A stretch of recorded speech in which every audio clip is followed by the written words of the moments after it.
Hi everyone. Hello everyone. What is that and why? Okay. Well, that's fun.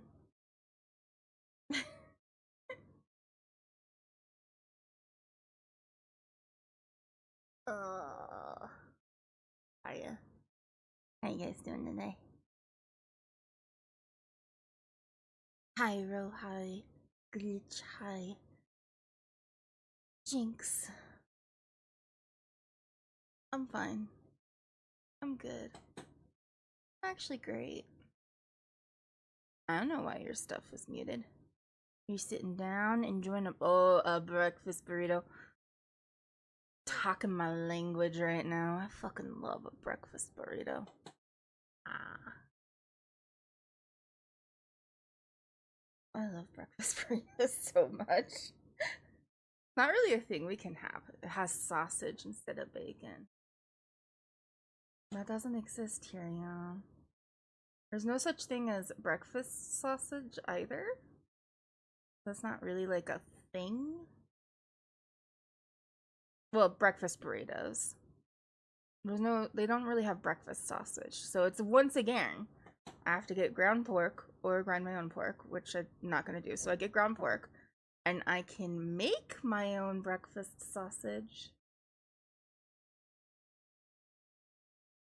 From Britain? I don't know.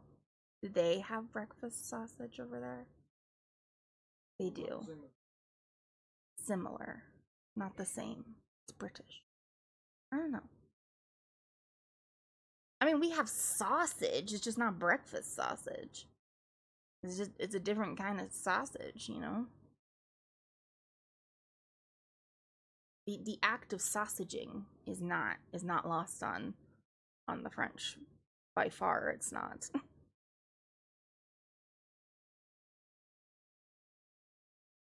Aw, Key, you need to go get breakfast. I don't know what time it is where you are. It's 3 p.m. for me, so I technically had breakfast, but it was lunch. So I don't eat breakfast. I had 2 pieces of pizza and cheesecake. And I only had the cheesecake because I realized I took too much medication for my very small 2 pieces of pizza. 9 a.m. You're over on the East Coast with, I think, a lot of you guys. The act of sausaging. You're welcome for that one. We'll put those in some Caliisms. I'm sure I have plenty from last stream. Last stream, I was so unhinged, and I don't know if I can ever have that same energy ever again. I mean, I'm sure I can. That's just what I'm often like. But I just, yeah, no, I was on something. The filter could not be placed and stick. It could not stick. I need a little bit of a filter, just a tiny one. Sausaging, you know. Making the sausage. You put the ground up meat in the intestines and you season it in some way. I don't know. It was a good time. I act like I don't know how to make sausage. I do. I 100% know how to make sausage. I have surpassed the filter. Yeah. I have. I don't need a filter. Pork, spices, tube, basically. Yeah, pretty much. Depends on the tube, because there's vegan tubes, but, like, who cares? Except for vegans, I guess. I guess vegans care.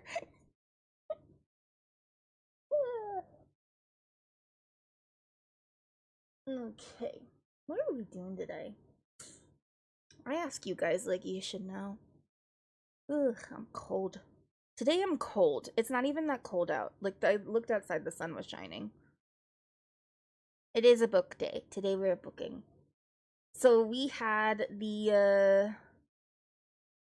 the whatever Monday is the closest to the first. So it's either the last Monday of the month or the first Monday of the month. We just go over all of the books that I read in the month. I read this month technically 12 titles, but one of them was Fall of the House of Usher. I've never rated it, so I probably should. So it's in the mix. But that was a short story. So doesn't exactly count. So 11 books. Technically 12 titles though. You know, I made a joke. I made a joke around this time last year.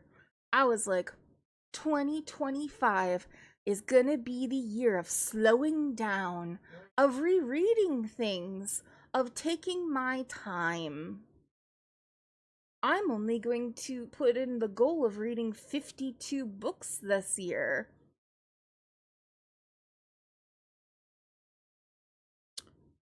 He says over there, how'd that work out for you? Not great. Not great. 12 books titled. We average about 10 a month.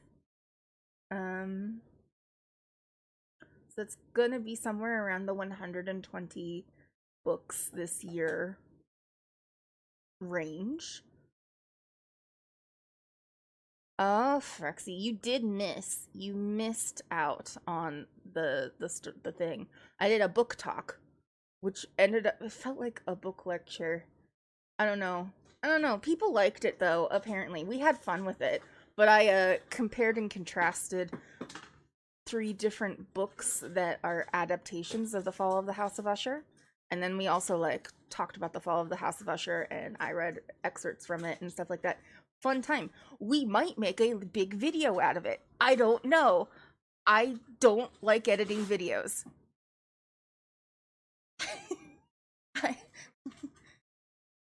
It'll be cool. I think if I can get my ass in gear to do it. I hate editing videos, and my editor is overworked. So yeah, but that one was it is a good book, or a good story. It's an interesting story. There's a lot of lenses you can take to it, because it is like there's a lot of stuff that happens in a short amount of time. Because it's only like 40-ish pages, 40 some pages. Um, oh, thanks, ServyBot. I lost my face. The variations were interesting to me. I keep missing out. First music, Box of Fate. Now this, I've sang Music Box of Fate twice now on stream, and you've missed it both times. That's unfortunate. I'm so sorry. I'm sure that one will like at least get a short out of. And that'll come up sometime. I don't know. I don't know when I want to start posting shorts. Oh, hey, Fraxy. Speaking of, if you want more stuff, I do have a Discord now. And if you're not there, you know, you can send me links to music, and you'll get like notified when I post shit. You really honestly clone yourself, and it'll be fine. Clone yourself and then like have a hive mind. That's what we all need. Ooh, I would love to clone myself and have a hive mind, just so I could get everything edited. You have the just short for Music Box of Fate made, but not done. Okay. Yeah, no, I know you were working on it, because we were talking about how to line up the music. And I came up with a genius plan, because I'm smart. Oh, that was something that I wanted to talk about a little bit. Not me being smart, but so my birthday is on the 25th this month. So November 25th. And for those of you in the US, that is awfully close to a holiday. And I was kind of thinking I might want to do some sort of like celebratory stream, or I don't know exactly what I want to do. I can't have a subathon because I don't have enough followers for us. That would be fucking ridiculous. And I also don't want you guys to subscribe to me unless you want to. You know what I mean? Like, I'm not there yet. However, is there such a thing as a follower-a-thon? It's my birthday, follow me. Like, is that a thing we could do? Because it'd be kind of cool to be like, hey, I will, it's my birthday, I'll stop streaming when I get 10 more subscribers, or something like that. Something, or followers. Just little birthday something. And then, like, if I do that, what do I do? I was thinking, like, every time I get a follow, I sing a song, is one of the things that we can do. So, like, we have time to plan some stuff out, but if you can think of something that I can do, it's on the Tuesday of that month. And then, so I don't usually stream on a Tuesday, but maybe I'll do something, because we're not gonna have any money, so I'm not gonna do anything on my birthday.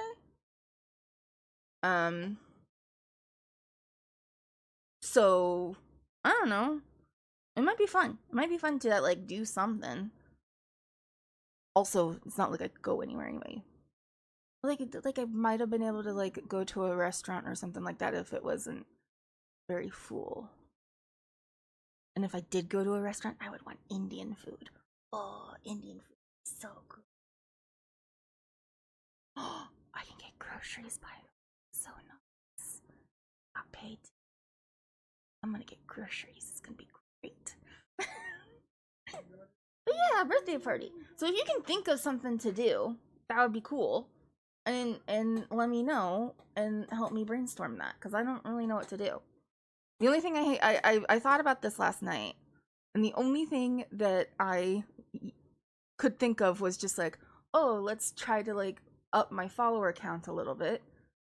Like a follower-a-thon. That's so fucking dumb though. And then like for every follow I get, you know, I'll sing a song. And then I don't know. That's all I came up with.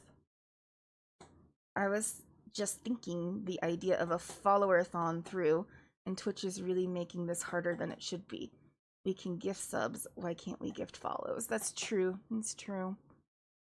The only thing that you could do is like force your friends in. Be like, come in, hang out, follow.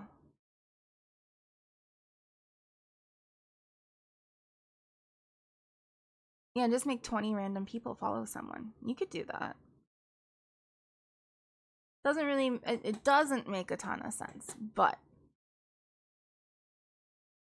to be fair, if you do a subathon and you just like have people do the subs, the people who often get the subscriptions are like, I've never heard of this person before, and they just like come over.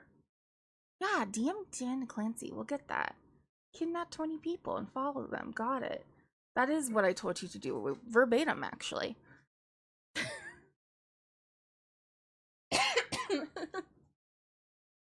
I don't know.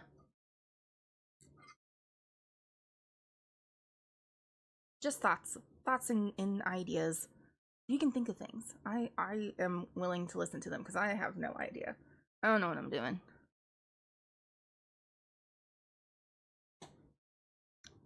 Okay. Alright. What do we got here? We should move on. We should do the thing, actually. We should do what we're here to do. Because we have a lot of books to get to. Books. Okay. Let's go back here. And then, boop. Not get little. There we go. I'm little now. Now I'm so cute. Okay. This is the books. Look at that. Actually, yeah, that's a good shot of all of them. That works.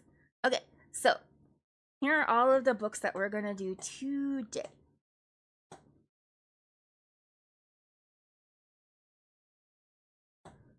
Oh, I love seeing all the emotes I get from random streamers I've never seen before when I've been gifted subs. Yeah, no, that's fun.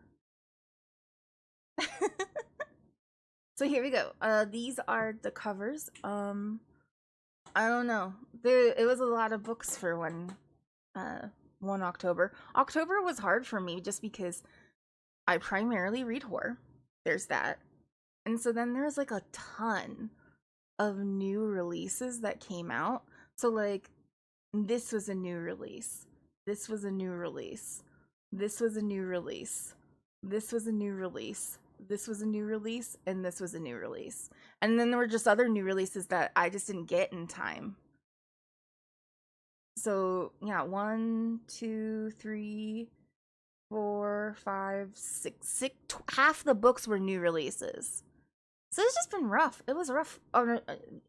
Check on your horror readers because it was a lot of new shit coming at us. A lot of stuff came really fast. And then like all of these, I think I'm willing to bet that all of these were, maybe except for Edgar Allan Poe and maybe Barry Bones, may have been released in 2025. If not 2025, 2024. So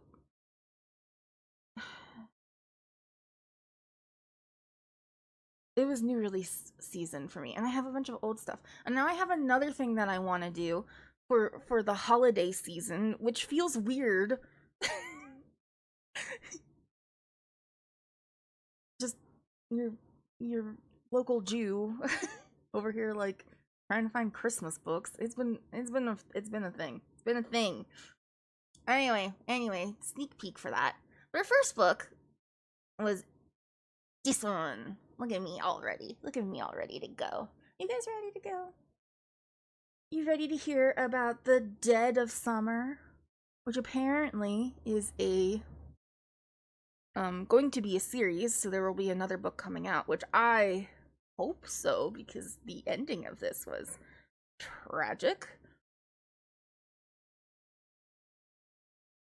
Ugh. We talked a little bit about this one last time because I had started it, or I either had started it or I believed I was going to start it before the end of September.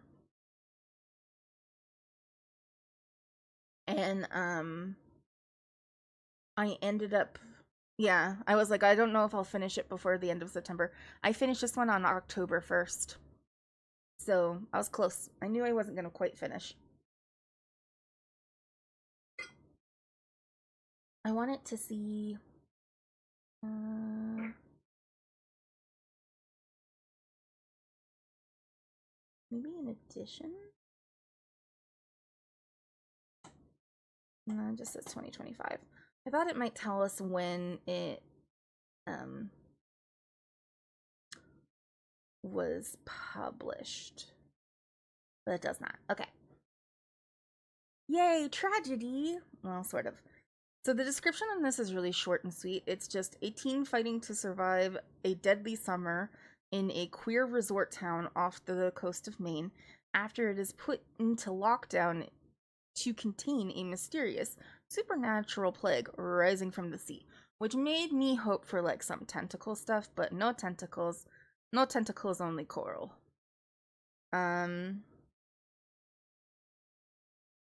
Readers drawn to queer horror weaponizes nostalgia against its themes of corrupt summer innocence, the terror of returning home, ideal if you crave brisk pacing, and still lingers on visceral dread, atmospheric island gothic, and slow realization that your safest places were never safe, delivered through a lens that is both cinematic and emotionally raw. Alright, AI thingy. I mean, it's kind of accurate, honestly, but it's so stupid.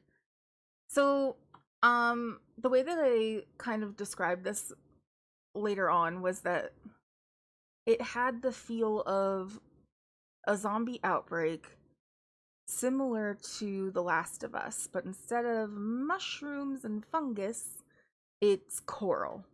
And that's pretty accurate, actually. No tentacles, 4 out of 10. Yeah. I did like it. It's a young adult one. Ryan LaSala does young adult stuff, and I actually tend to like their stuff. I don't think I have a. I don't think they have any adult audience books out. But they're all queer, they're gay. Uh, Everybody's gay in their books, which no wonder I read them. It says at the top of this, author of the Honeys, which we talked about the Honeys a little bit before. There's that one where there's a really great description of gender fluidity, and I really, really like it. So if you haven't read that one and you are okay with reading young adult horror, so teenagers, and can deal with that because teenagers are annoying, and young adults literature, it makes the annoying aspects of teens just like highlight for me for some reason, because I don't know, man. Teenagers, like, all just, even when I was a teenager, I was fucking ridiculously annoying.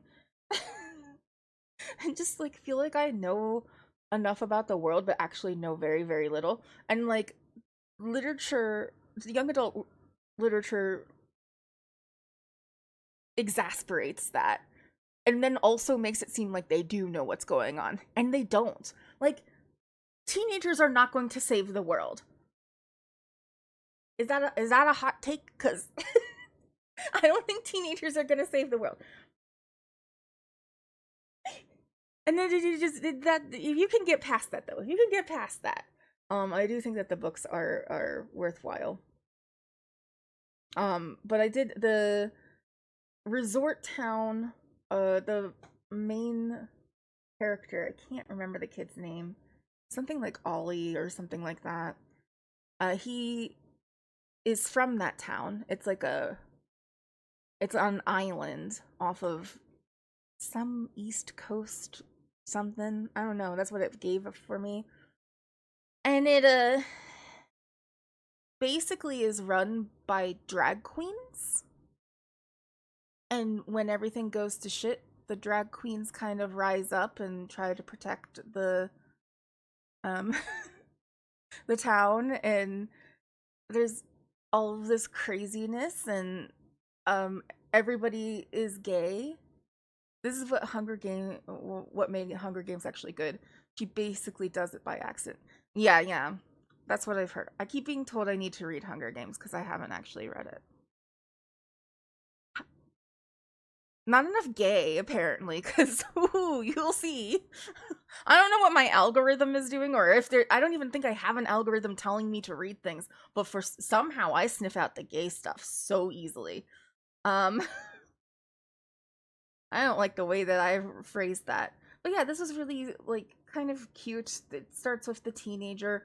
His mom had cancer, and so they had to leave the island to go get medical help, and the teenager, the kid, he kind of like withdrew from everything. So his two best friends, who also are locals on this island, like, he just sort of cut them off because he was not handling the potential demise of his mother very well. He doesn't know who his father is, but she miraculously pulls through and goes into remission in a turn of events that he did not expect. And so they end up going back to the island. Hi, Vic, welcome in. They go back to the island, and he's like, oh, my friends are gonna be fucking pissed. Well, they already are pissed. He already knows that they're mad. But he goes back, and he meets this cute guy on the ferry over, and they flirt. And his mom is a little bit weird, and he kind of like misses Callie's TBR is full of tragically hetero titles. That is very true. And it's like, but there's no lesbians. Why am I reading it? Anyway, but yeah, so they go back, and the moment that they go back, this outbreak happens. It gets his aunt fairly quickly, and he's like confused about what happens, and so like they become like zombies, but they get these gross coral over them to the point where like they get like stuck in these like coral structures, and it like grows exponentially, you know, as coral does. And then it makes them like, instead of like super violent, they get like weepy, and they get like this weird like gel like stuff that gets into their throat, and if you add water to it, it makes it produce more, and then they end up like drowning in there. And then they like try to get they try to go after the living people and like basically hug them. They just want to like, they seem very affectionate, and then like they also repeat things over and over again. So like there was a brides, what do they call that, bachelorette party. There's a bachelorette party who we saw in the beginning parts, and then they get turned fairly quickly, and when they are going around and attacking people, they keep on like singing I'm getting married in the morning. So they like have memories of who they actually are. It's kind of interesting. And then like some of the people, like locals, can be infected with it and retain their personality, so to speak, for longer. And there's this whole backstory of like where this comes from and what it's doing. And there's like a scientist on the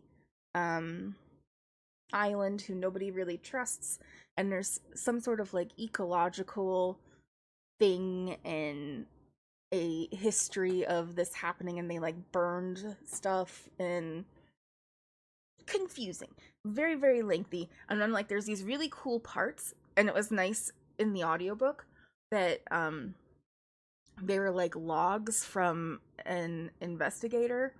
So it was like big long swaths of like the teenager talking about what happened, and then these interviews from the investigator with the teenager, or being told to like look at other places. And so it's like her diary, and then like a what's that called, a transcript of their interviews. And it was kind of cool to hear it in the audio book, because the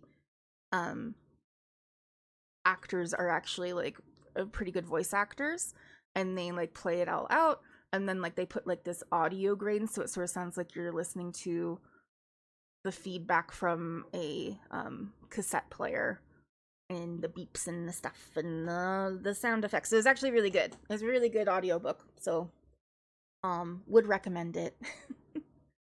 I go between both of them, so. But yeah, this was actually kind of good. I am interested to know what happens. So let's go ahead and add review. Add review. I would say it was adventurous. It is a very gay, at least, survival horror. And it's dark. It's pretty emotional at points. None of these. I wouldn't say it's mysterious necessarily, but I guess you could say that. It's not relaxing, it's not really sad, and it's tense. Okay. I'll give it a medium pace. It is a mix of plot and character driven book. There's strong character development. Not really yet. I think that's coming though. Are the characters lovable? Sure, they're teenagers. I just want to protect them.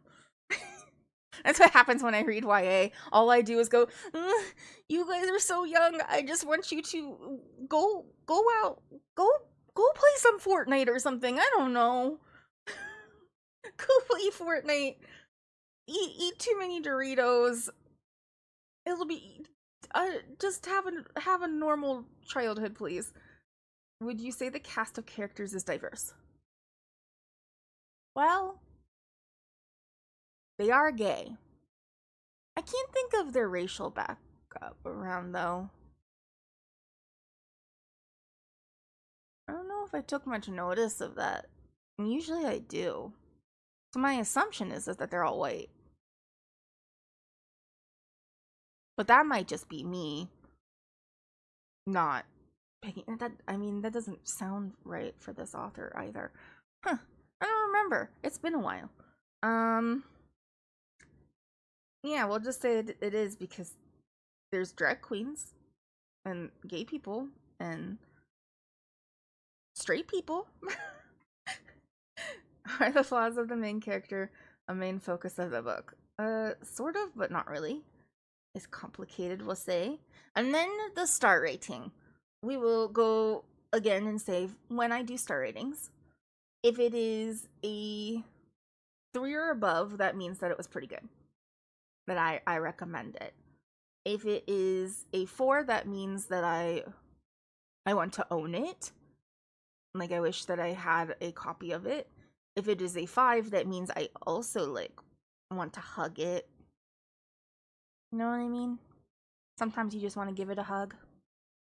So this one, I'm not really at a I want to own part yet, but I do think that I'm close. So I would maybe do a 3.5. Yeah. So I think it's a pretty good first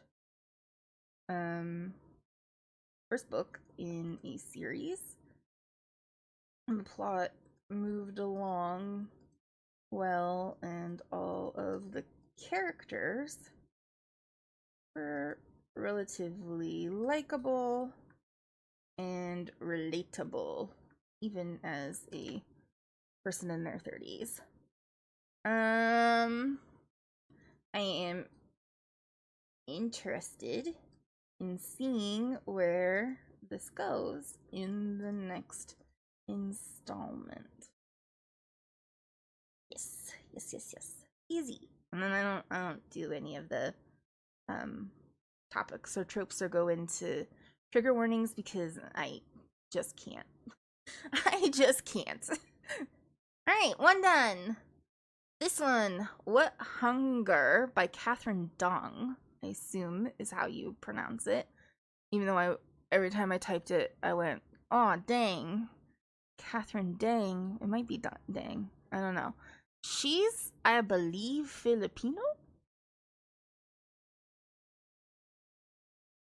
I think she's Filipino. I don't really remember. But I believe the characters in this book are no Vietnamese. No, I'm sorry, that's the other book. There is Filipino. Jinx, I promise there's Filipino happening in this one. My bad. Other book. They're Vietnamese. Aw, boo. Sorry. I did Filipino people. I didn't do any Filipino people. God damn it. Filter. I did read a book by a Filipino author.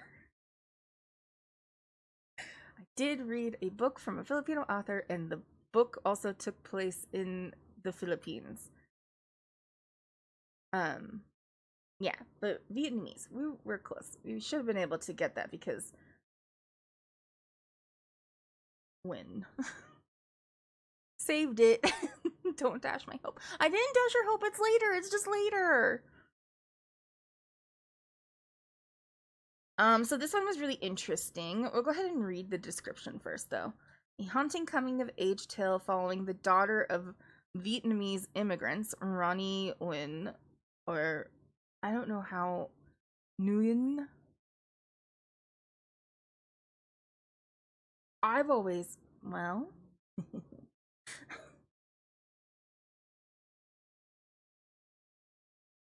I was always told that it was pronounced Win. But then I have heard other people pronounce it Nguyen or also Nguyen. And then I am very confused. So I don't know how to pronounce this name. And I think that just people pronounce it differently. I'm going to go with Win because that's how I was told how to pronounce it back in the day. And it's in my head.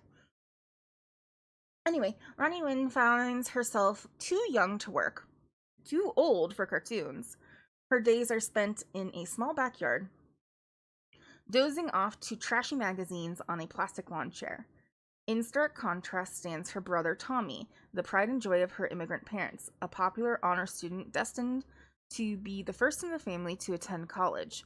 The thought of Tommy leaving for college fills Ronnie with dread as she contemplates the quiet house she will be left alone in with her parents, Ma and Ba. Yeah, I've always heard it Win. So I've been confused. I've been confuddled by the audiobook of the version of this as well.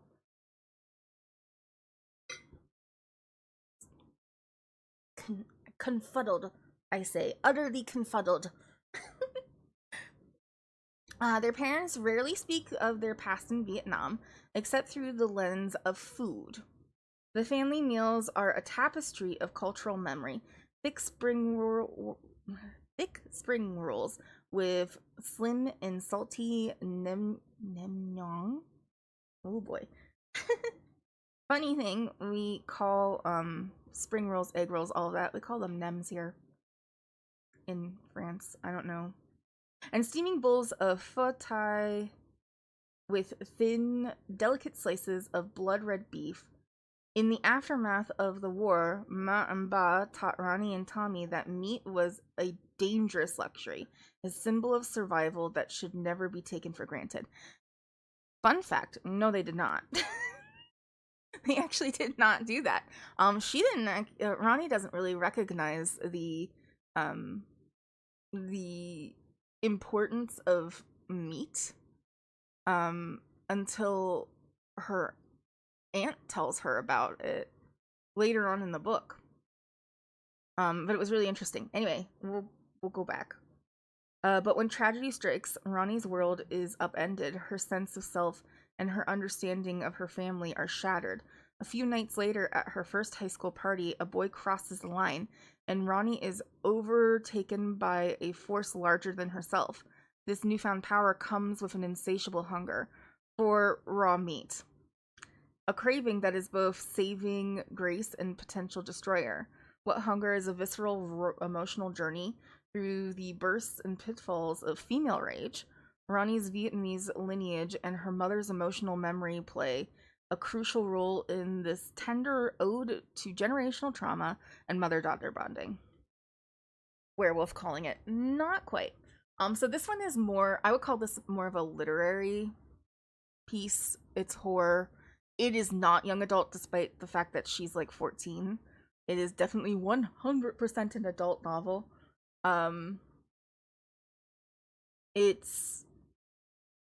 It was kind of nuts. Not gonna lie, it was a little crazy. I'm spoilers ahead, but not like super big ones.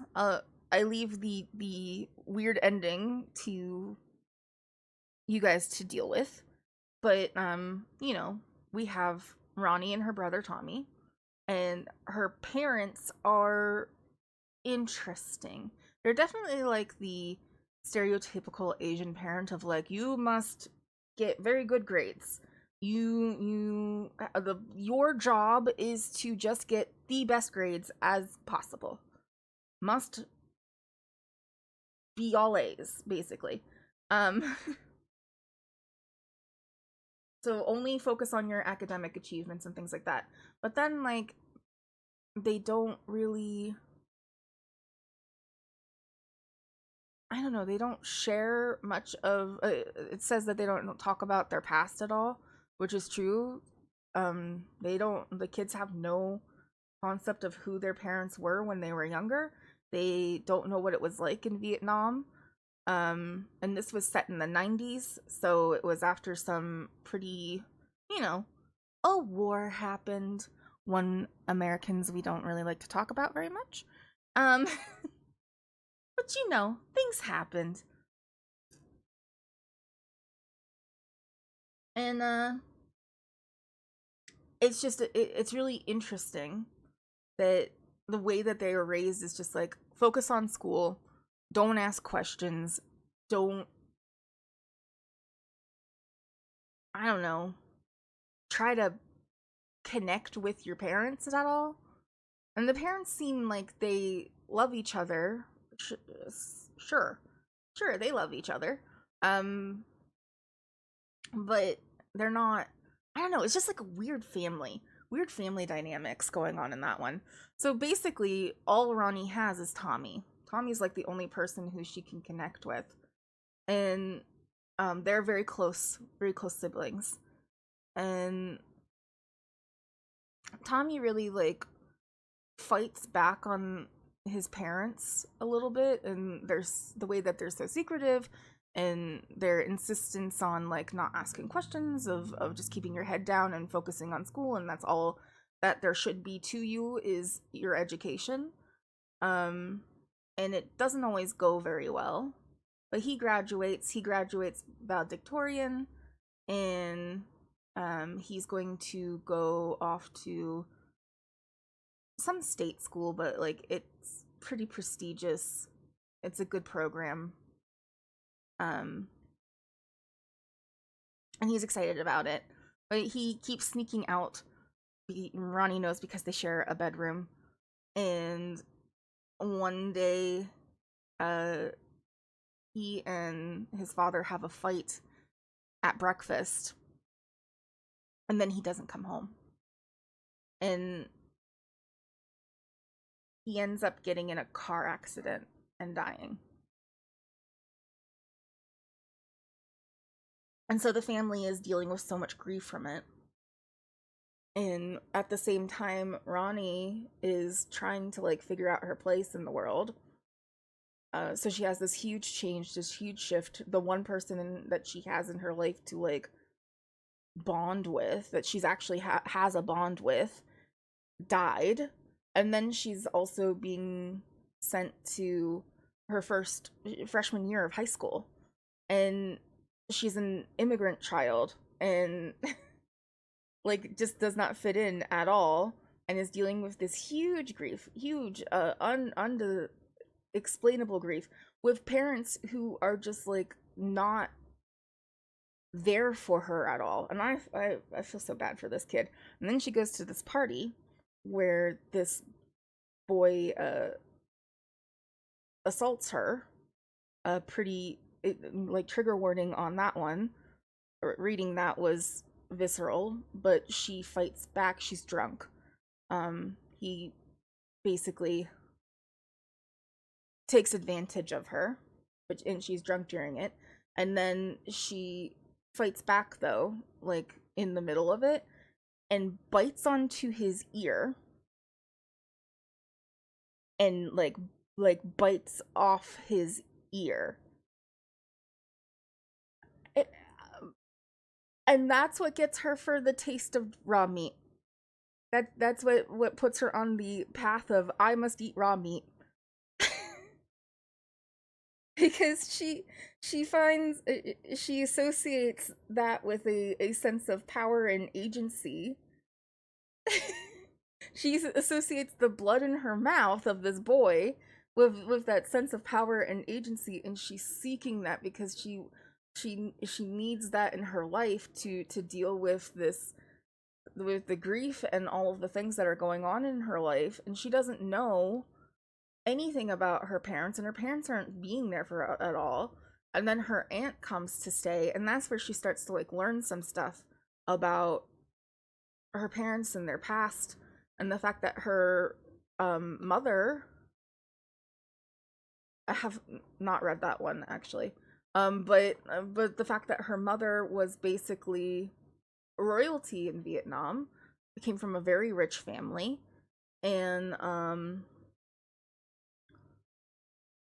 that, and we learned that little tidbit about how in Vietnam when the rationing was happening, um, and communism, there being able to afford meat, being able to have meat was a dangerous luxury because if you if people around you knew that you had meat, that meant that you had money, and that meant that you could be attacked, and or killed for it even, because that's how desperate people were. And so now there's a huge cultural um emphasis on being able to eat meat, and how that, like, there's just like a cultural thing there that, like, Ronnie has no idea about. And so now she's like conflated all these things with all of her grief. It's really interesting. And so she starts like really really craving it, um going to very odd and dangerous levels to obtain it. And it plays out how it plays out, and it's kind of wild. In the end, we learn some stuff about her mom that is crazy.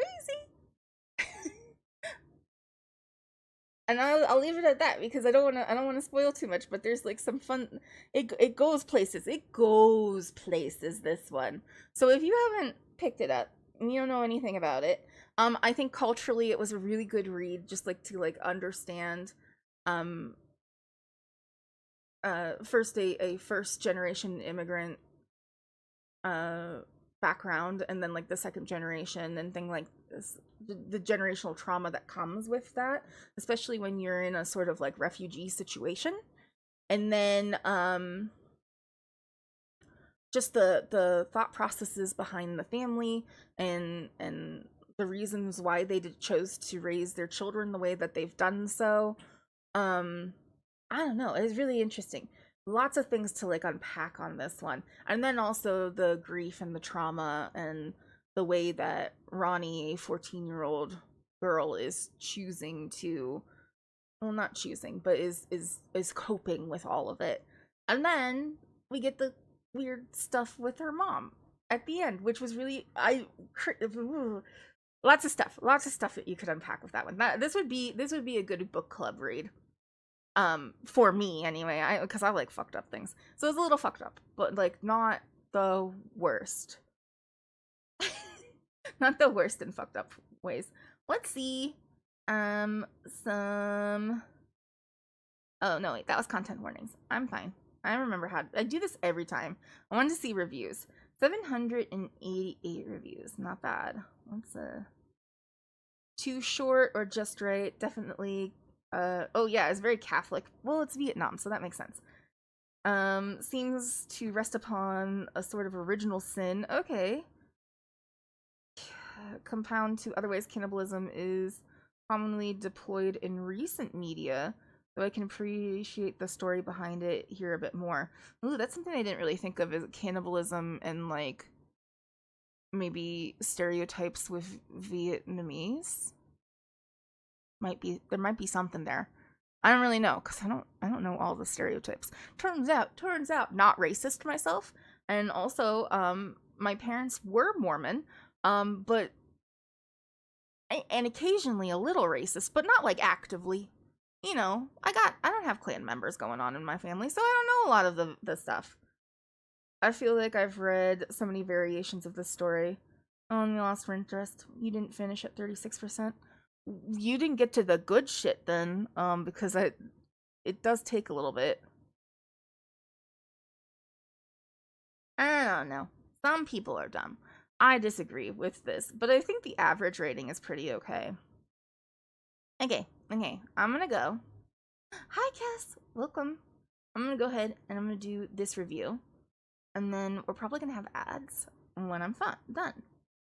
Not adventurous, kind of challenging to read through because holy shit, but not challenging, I think, in the way that they're saying. Dark, definitely emotional. None of this. Ooh, informative would be a bad one for this one too. I know we make that joke every time, but like, it's a good joke for this one. Reflective, relaxing, no. A little sad, and we'll say tense. I would say this is actually kind of a slow one. This one's definitely mostly character. And then, I would say there's character development. Are the characters lovable? Kind of. We'll say it's complicated. Is the cast of characters diverse? Yeah. Yeah. We'll go with yeah. Is the flaws of the main character the main focus of the books? Yes. And then, also, if you were concerned that, oh, Callie read something that didn't have anybody gay in it, the brother was secretly gay. I didn't know that going into it. But the brother was secretly gay the whole time. Secret gay the whole time. It's a very small part of the book. Secret gays. That's my band name. Also my high school experience. Didn't do a good job of that one though. What do I think of this? I'm gonna put this in a 4. And we'll just do a straight 4. I was thinking it sounds like it could read as a queer analogy as well. Yeah. No, I agree. And I think that's maybe why the author chose to do that. Okay, wait. They killed off the token gay person. They did not kill off the token gay person. We didn't, because there's still other gay people. We find out through his boyfriend. But the whole point of it is grief of lost brother. So we still have a gay person. What do I think of this? You guys are gonna go into ads. Fuck, I didn't do it fast enough. It's on thin ice for me though. Fuck. What do I want to say? Pretty good. How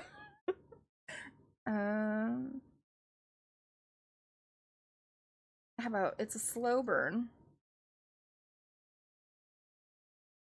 but I think it has a lot to. Don't say that. I start writing cannibalism unpack, and there's a.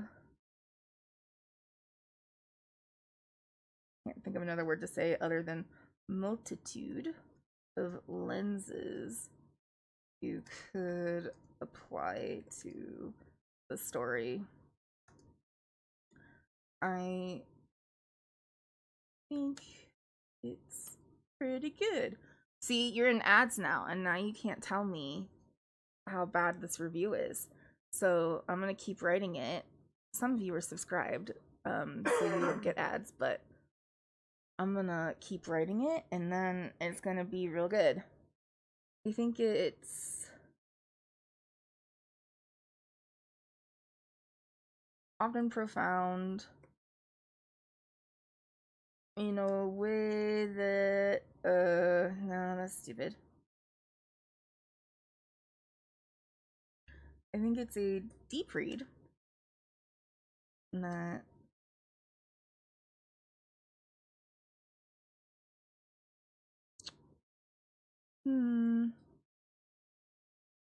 well, not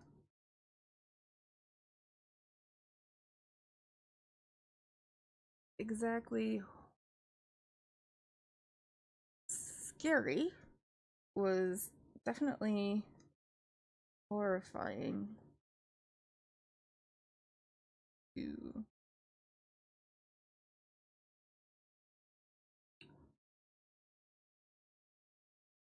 worth a second read. There you go. Easy. I did it. And now I gotta keep it here while I wait for you to come back from ads so I can read it to you. Also, I don't want to go on to the next one. Although we can take a look. Oh, the next one, I see what it is now. Ooh. Oh boy, we're in for a treat. We're in for a treat. For the next one. Are you excited?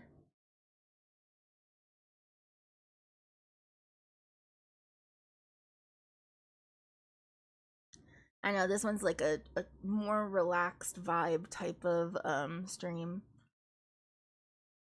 that we don't not maybe not as exciting as some of the gaming ones or doing like singing or music stuff. This one's just like relax. I'm gonna rant about these books. Maybe something in the book will piss me off, and we will have a fun discussion about that. But it might not.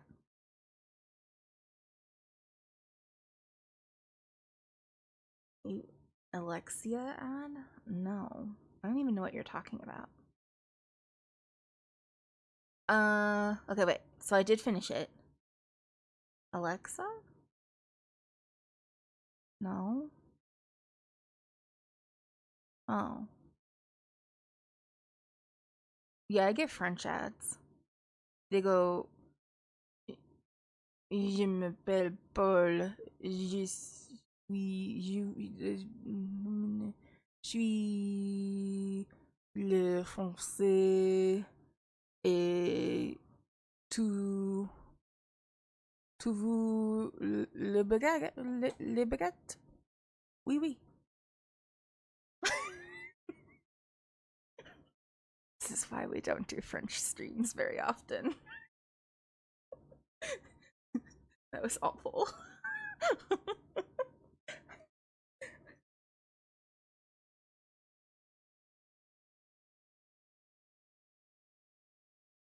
Je me prends.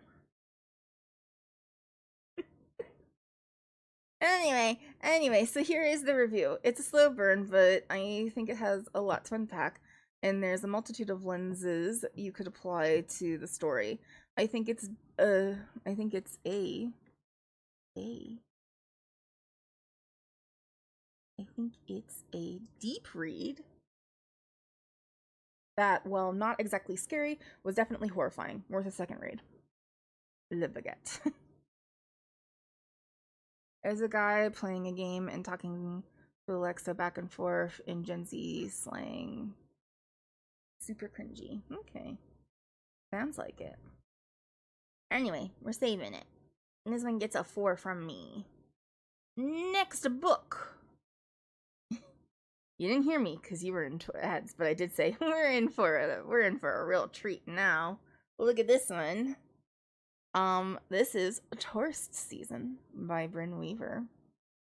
Bryn Weaver is the author of the Ruinous Love series, which holds a special place in my heart. Man, I have a video. Okay, so I have a video from, I don't know, probably 2 years ago now, where I go over all of the books that I had read for 2023, I assume. And in it is like the top 15 books that I read, and then also like the ones that I liked, and then also I think it was like 3 or 5 ish of the ones that I didn't like or that I thought were garbage. And in it I talk about this one where it was like, yeah, this was, or I talk about the book, the Ruinous Love one. It was Butcher and Blackbird is the first one. And I'm like, I hate this book. Was childish. It was stupid. It made absolutely no sense, and I loved every single bit of it. I love it so much. I am the queen of the garbage heap because this is dumpster fodder, and I adore it. Because it's so stupid. And I've read every single one of those books. It was a 3-part series. I read every single one of them. They are awful, and I love them. The first one's the best, but the rest were okay. And it was about serial killers. It's set up like a contemporary romance book, complete with the contemporary romance cover. This one even has a good one for it. And it's just a love and boinking and really aggressive boinking and thoughts about aggressive boinking And then also, um, murder. Really, really intense descriptions of murder because they are serial killers. So this one has a sort of similar thing where it's serial killers who fall in love. Sort of. Sort of. This one's a little different. And a little different. And I kind of like it. The author does not take herself very seriously. She's definitely like she's like book talk coded. Definitely like younger millennial, Gen Z, Gap.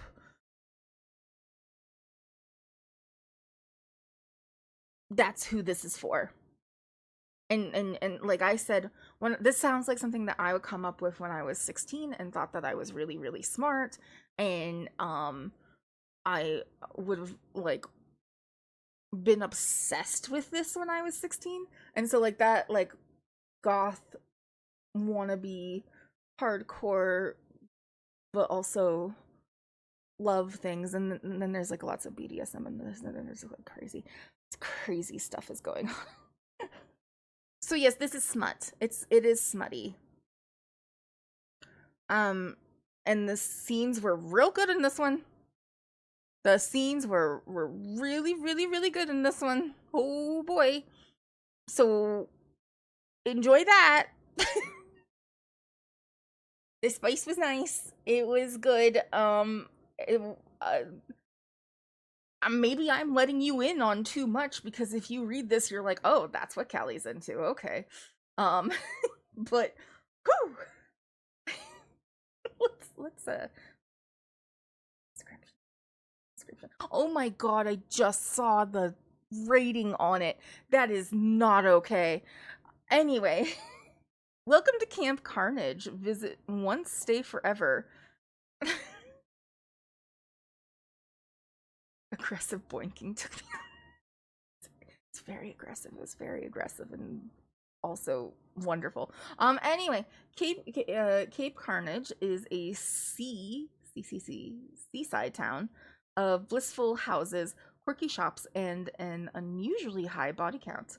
But with the tourist comes trouble. Ooh, do I know that, sister? Do I know that? I live in a tourist area. The Harper Starling won't let anyone ruin her picture perfect home. A skilled gardener with killer instincts. Oh, ugh, ugh. Harper protects her sanctuary at any cost, especially for her aging mentor with a fading memory. Troublesome tourists don't check out of Carnage. They compost beneath Harper's award winning flower beds. But Nolan Rhodes isn't your average tourist, devilishly handsome, disarmingly charming, and skilled with a blade. Nolan is relentless in the pursuit of revenge. On every anniversary of the hit and run accident that fractured his life, Nolan slays another target. And he saved the best for last, the undeniably beautiful Harper Starling. The problem? Harper isn't the monster he expected, and she won't go down without a fight. When an amateur true crime investigator comes to Cape Carnage on the trail of a long lost serial killer, Harper and Nolan strike an uneasy truce. If Nolan helps Harper protect her town, she'll keep quiet about his hunting habits. For now.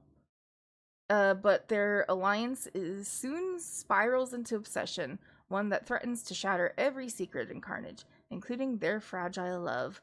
Tourist season is a dark, funny, slow burn enemies to lovers romance where destruction and desire are balanced on the edge of a blade, and where love is the most dangerous battleground of all. Blah. And then tropes. Small town romance, fish out of water, grumpy. Forced proximity, he falls first, touch her slash him and die, and groveling. Ugh. I fucking hate contemporary romance. I love reading contemporary romance. I fucking hate this side of it. I hate it. I hate I don't like the AO3ification of contemporary romance.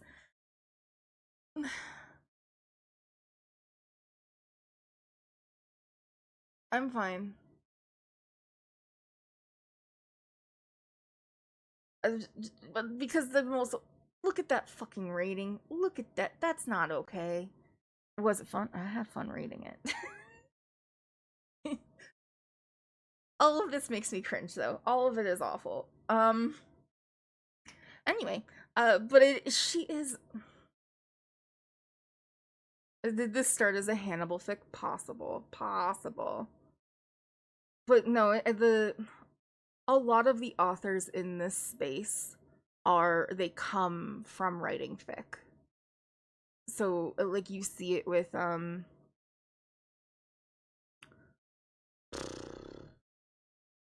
what's the one that I hate? Love Hypothesis.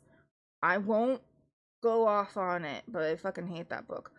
Also in that that's in if you like listening to me rant about books for a long time, that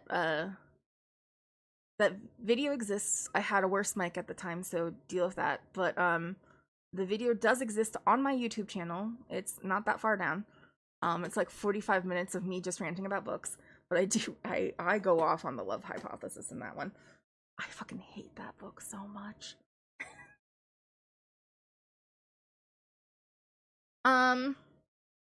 But yeah, most of that book is a reworking of a Star Wars fanfic. Ew. And then um there's a author that I actually do like, Ashley Poston, who does sort of supernatural paranormal romance. So it's not horror and it's not violent and bloody and slashery, but like there's like ghosts or like some sort of magical something going on. And I like them. I like the books, but she's a fic writer who she was able to get with a publisher, and I don't know if the books are originally fic ones. Supernatural, I do say. The Dead Romantics is the one that has ghosts in it, which like you know what's happening when it happens. It's not a surprise, but the way that she handles like grief and family loss and stuff like that is the reason why I love it. I also really liked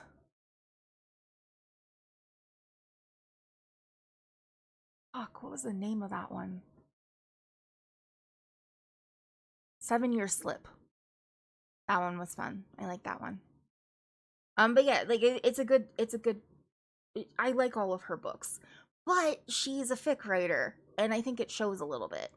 Um a lot of contemporary romance are fic writers now who have gotten publishing deals and they are advertising on TikTok, so they have all these tropey, icky things that I just don't necessarily like because I'm not part of that world.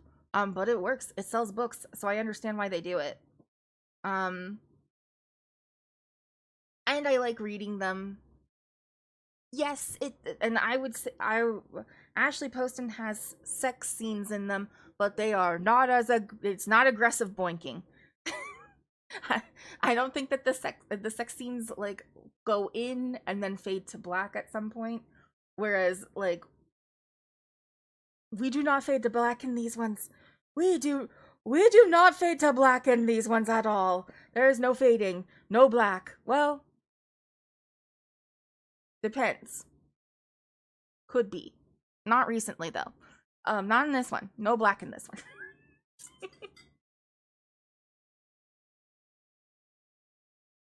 But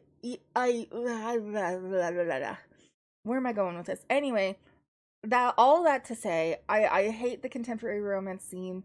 I do like reading contemporary romance, and I do find um I we've already talked about how I feel about porn in books. I'm a fan. I'm a fan. I like it. I'm never gonna say we shouldn't read erotic things. We should. We should read all of the erotic things. They're fun. this has eroticism in it, but it's also funny. The author makes me laugh out loud often, which is why I think that I really fuck with these books. And I'm excited to read the next one, honestly, because as much as it was stupid, the I don't know. What do I think the premise is stupid. It's something that you can't take very seriously. And I think you need to go into that knowing that.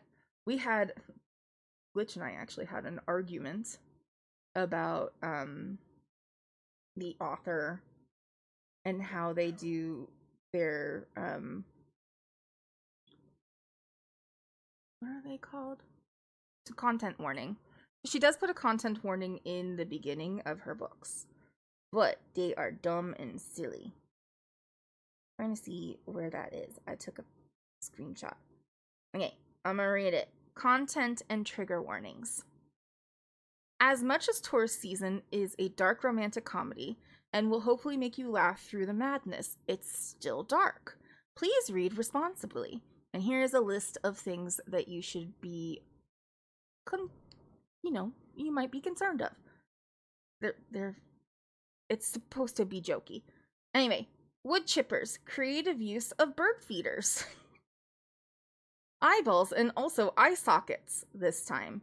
Ugh, I know, if you've been with me for a while, I think we've both resigned ourselves to this one for the foreseeable future.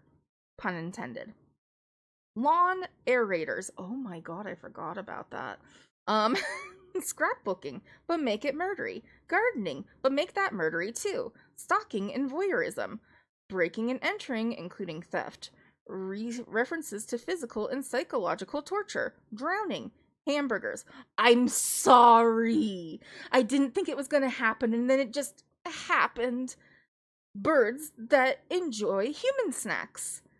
Vehicular collisions. A plethora of weapons, including axes, knives, guns, needles, chainsaws. Garrotes? Yeah. And 3 hole punches. Explicit language and blasphemy. Murdery use of ropes. Sexy use of ropes. Medical settings and details, including trauma response activities, CPR, hospitals, and long-term recovery. Explicit sexual content, including BDSM, brat tamer kink. That's okay. Impact play. Ooh boy. Yeah, I'm just giving you a list at this point now, guys. Rough sex, adults, toys, pain play, and mild knife play. Whoops. This is a story of 2 serial killers falling in love, so expect general murder and mayhem. That's the list portion. Then she goes into a longer thing that there's less jokey, talking about how there is a character in this who has Alzheimer's and talks about the seriousness of that disease and how it can be a emotional turmoil for both the patient and the caregivers around them, which I thought was really nice. And then ways that you can help with donations and things like that.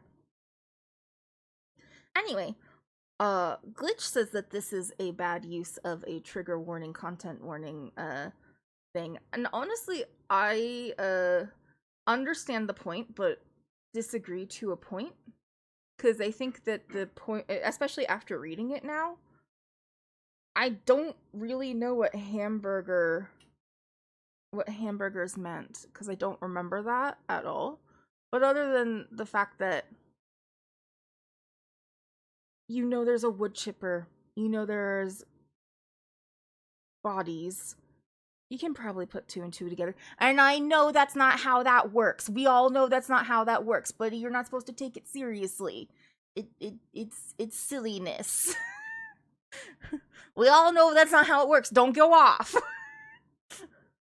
It's supposed to be silly. Anyway, I don't know.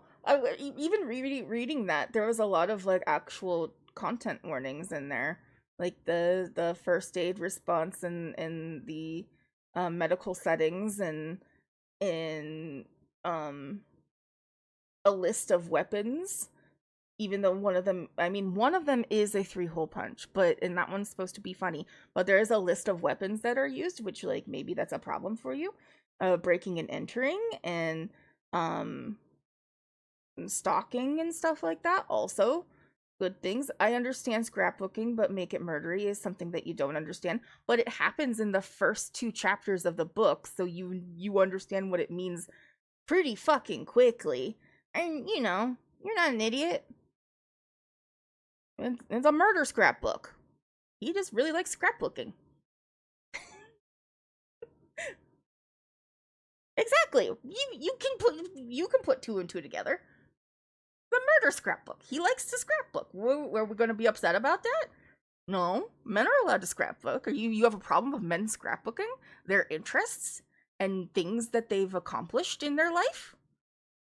God forbid serial killers have a hobby. Apparently, that's not allowed. Not allowed in Glitch's world. I'm sorry. I'll stop picking on you.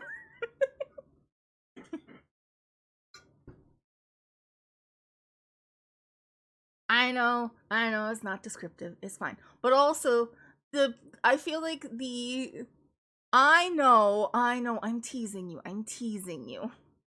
Understanding that this isn't a serious book, that this is it is a lighthearted book. It's meant to be funny, it's meant to be sexy. I think that it is a perfectly fine use of a content warning thing. Because it does give actual content warning for people who might have sensitivities to some of these things. Misrepresenting my argument. I'm teasing you. That is not what they meant. Okay, I retract my statements. My oh, what's a good word for this? My libel? It's not written. Wait, is it libel if it's written? You like murder scrapbooking. Okay, good. Hi, Mir, welcome in. Slander. Is it slander if it's written, or is it libel when it's written? Because I'm not writing. I'm talking. Which one is it? Is it libel or slander? I think you're right. I think it's slander when you talk with your mouth. I'm not slandering. No slanderization. Slander is spoken. Okay. No slander, no slaughter. Libel is written. Okay. Libel. Yes, that's what's happening here.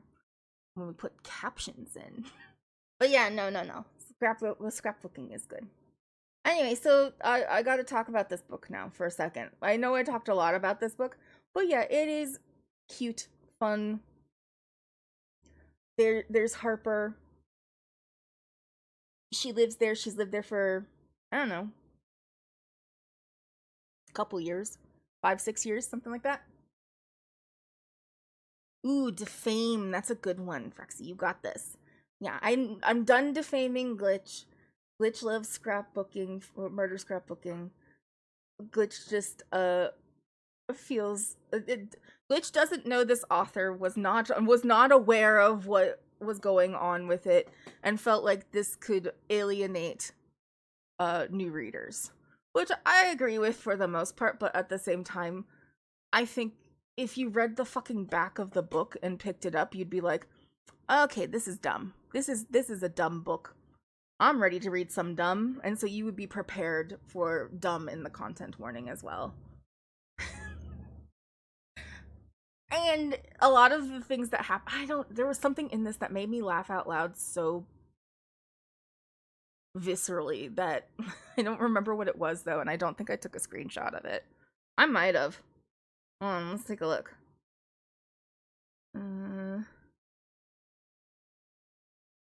I did not. I did not take a screenshot. It's not productive. Okay. I disagree that it's not productive. But we can disagree. I think that I think that there was a lot of productive stuff in it, and I think that it did a really, really good job of highlighting the tone of the book, which is supposed to be lighthearted and funny. and you're not supposed to take it very seriously. But then the things that you might actually have issue with are actually listed in a serious way. So you know that you're gonna get into some stuff like possible cannibalism. There was no cannibalism, by the way. On jury duty, you were not needed this week. That's good.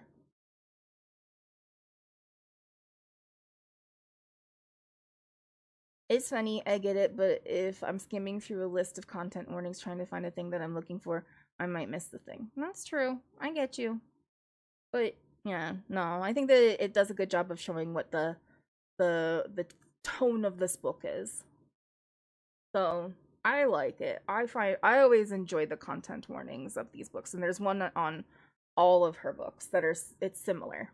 I think that the first one was probably a little less jokey, um, but it's a way in which the author speaks with her audience, and I think that she like has a following now because she's a pretty well known author. You can tell by this fucking rating, which we should just go in and rate it because I've talked about this book for a while, but mostly about the thing.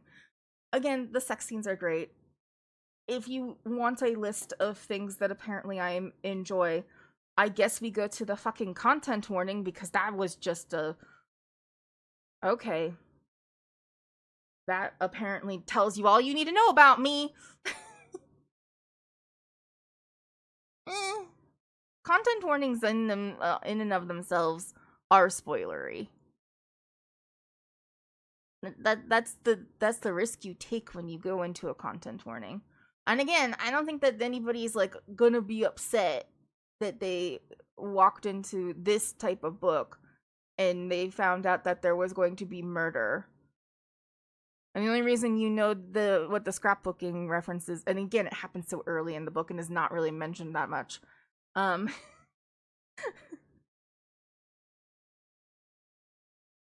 Anyway, but you're coming into this to fall in love with the characters, and the characters are written to be very lovable.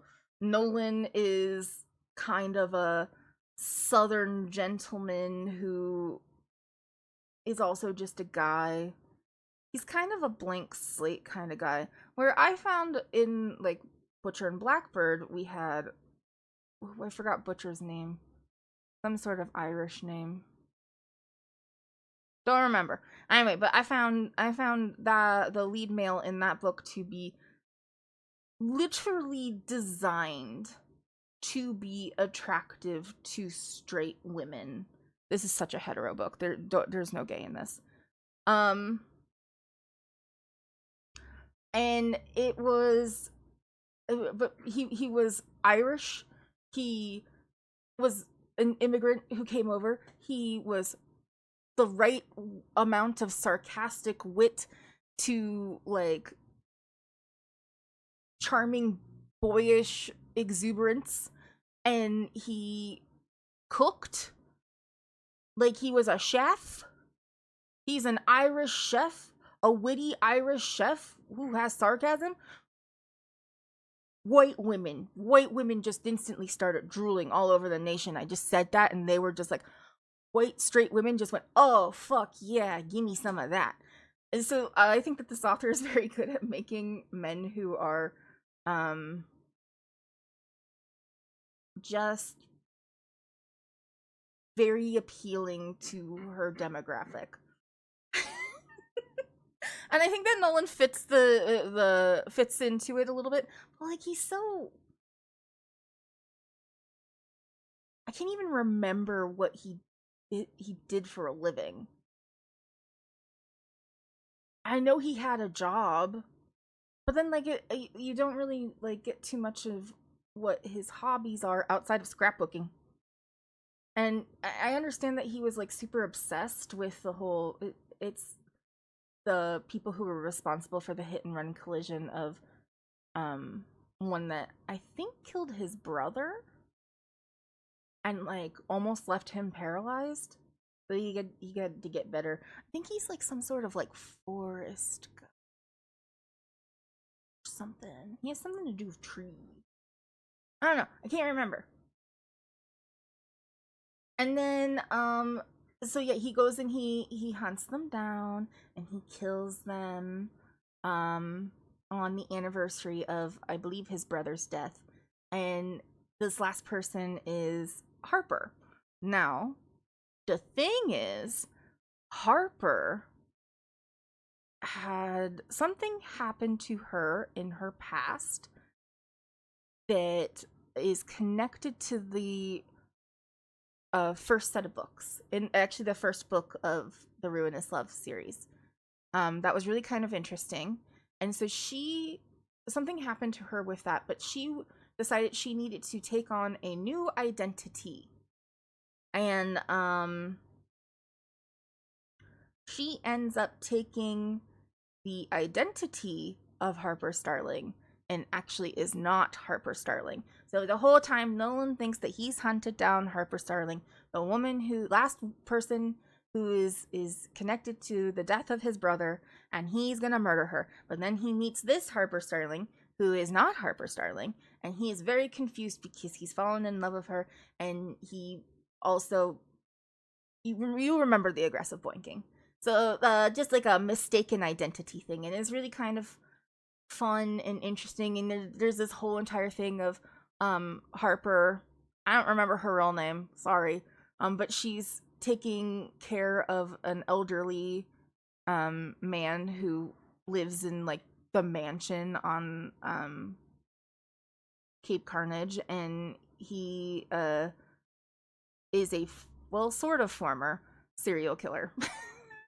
Himself. Again, lots of serial killers in these books. They're all I don't know why there's so many serial killers, but just roll with it. Everybody's there's a lot of serial killers. And it just happens. It's like the 70s again.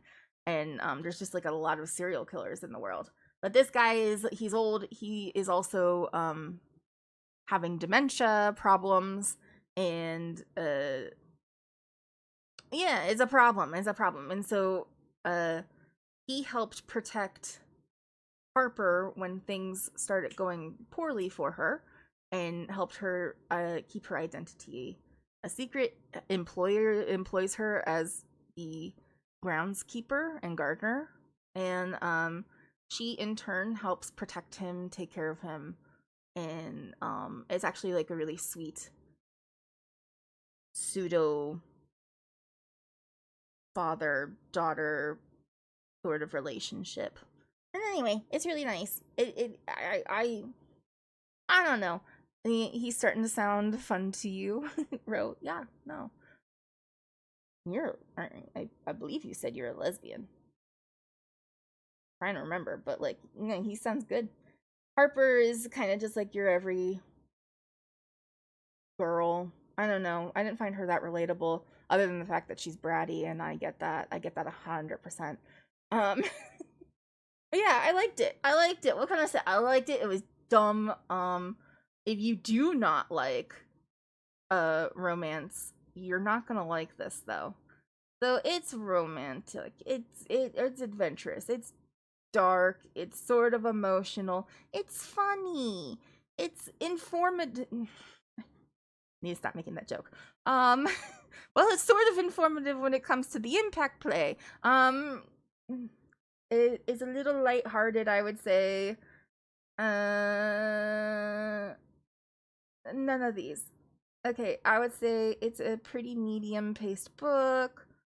It's a mix of these. We're gonna get. I talked about this one for like a half hour. I swear to God. Um, strong character development. Yeah, sure. Why not?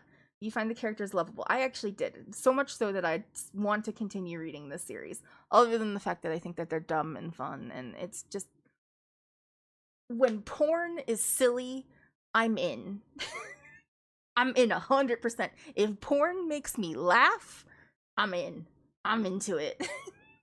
And this book made me laugh, and it was just, what can I don't, why I feel like I'm defending myself and you guys are judging me, and I don't think you are judging me, but I feel like I need to defend myself. I know it's stupid. Would I say that the characters are diverse? No. Um flaws of the character and main focus of the book. Yeah, kind of. Um, I won't give it a 5, even though between you and me, it kind of is a 5. No one is judging you for having fun. Thank you. Oh no, my husband is judging me. But I expect that from him. The dogs are judging me apparently too. Mostly for not giving them treats. But I think that this book is too highly rated, so we're gonna go back to a 3, even though between you and me, it's a 5. But we need to put this book a little bit more in its place. I know that means I should give it a much lower rating, but 4 was 4 point something. 4 point. That's crazy. That's crazy. Crazy work, you horny people out there. It was fun. The characters are classic Bryn Weaver characters. I so spelled her name wrong. Rhyme Bryn Weaver characters. I'm not sure why she thinks there's so many serial killers. But I'm typing bad today in the world. But it makes for a fun and silly cast of characters.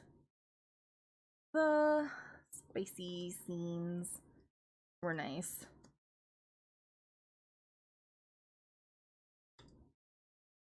That's all I have to say about that.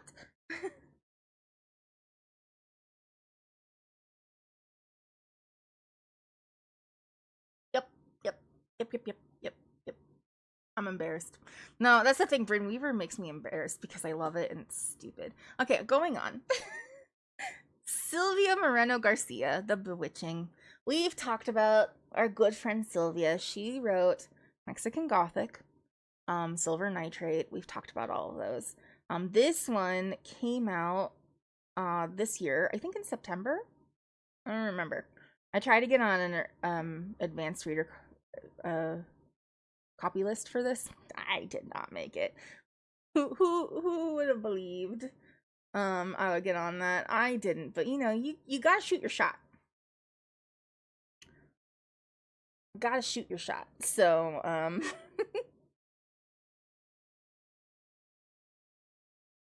this one was nice though. It's a classic in her vein of things. She always does stuff with Mexican, mostly Mexican. I don't know if she ever goes out into other Hispanic cultures, but Mexican culture.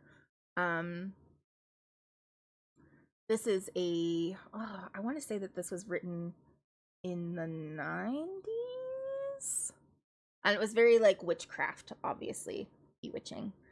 So it had a lot of witchcraft stuff in there. And I think that there's a lot of really interesting cultural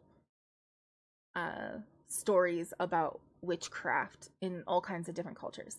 And Mexico obviously has their own history and cultural stories about witchcraft.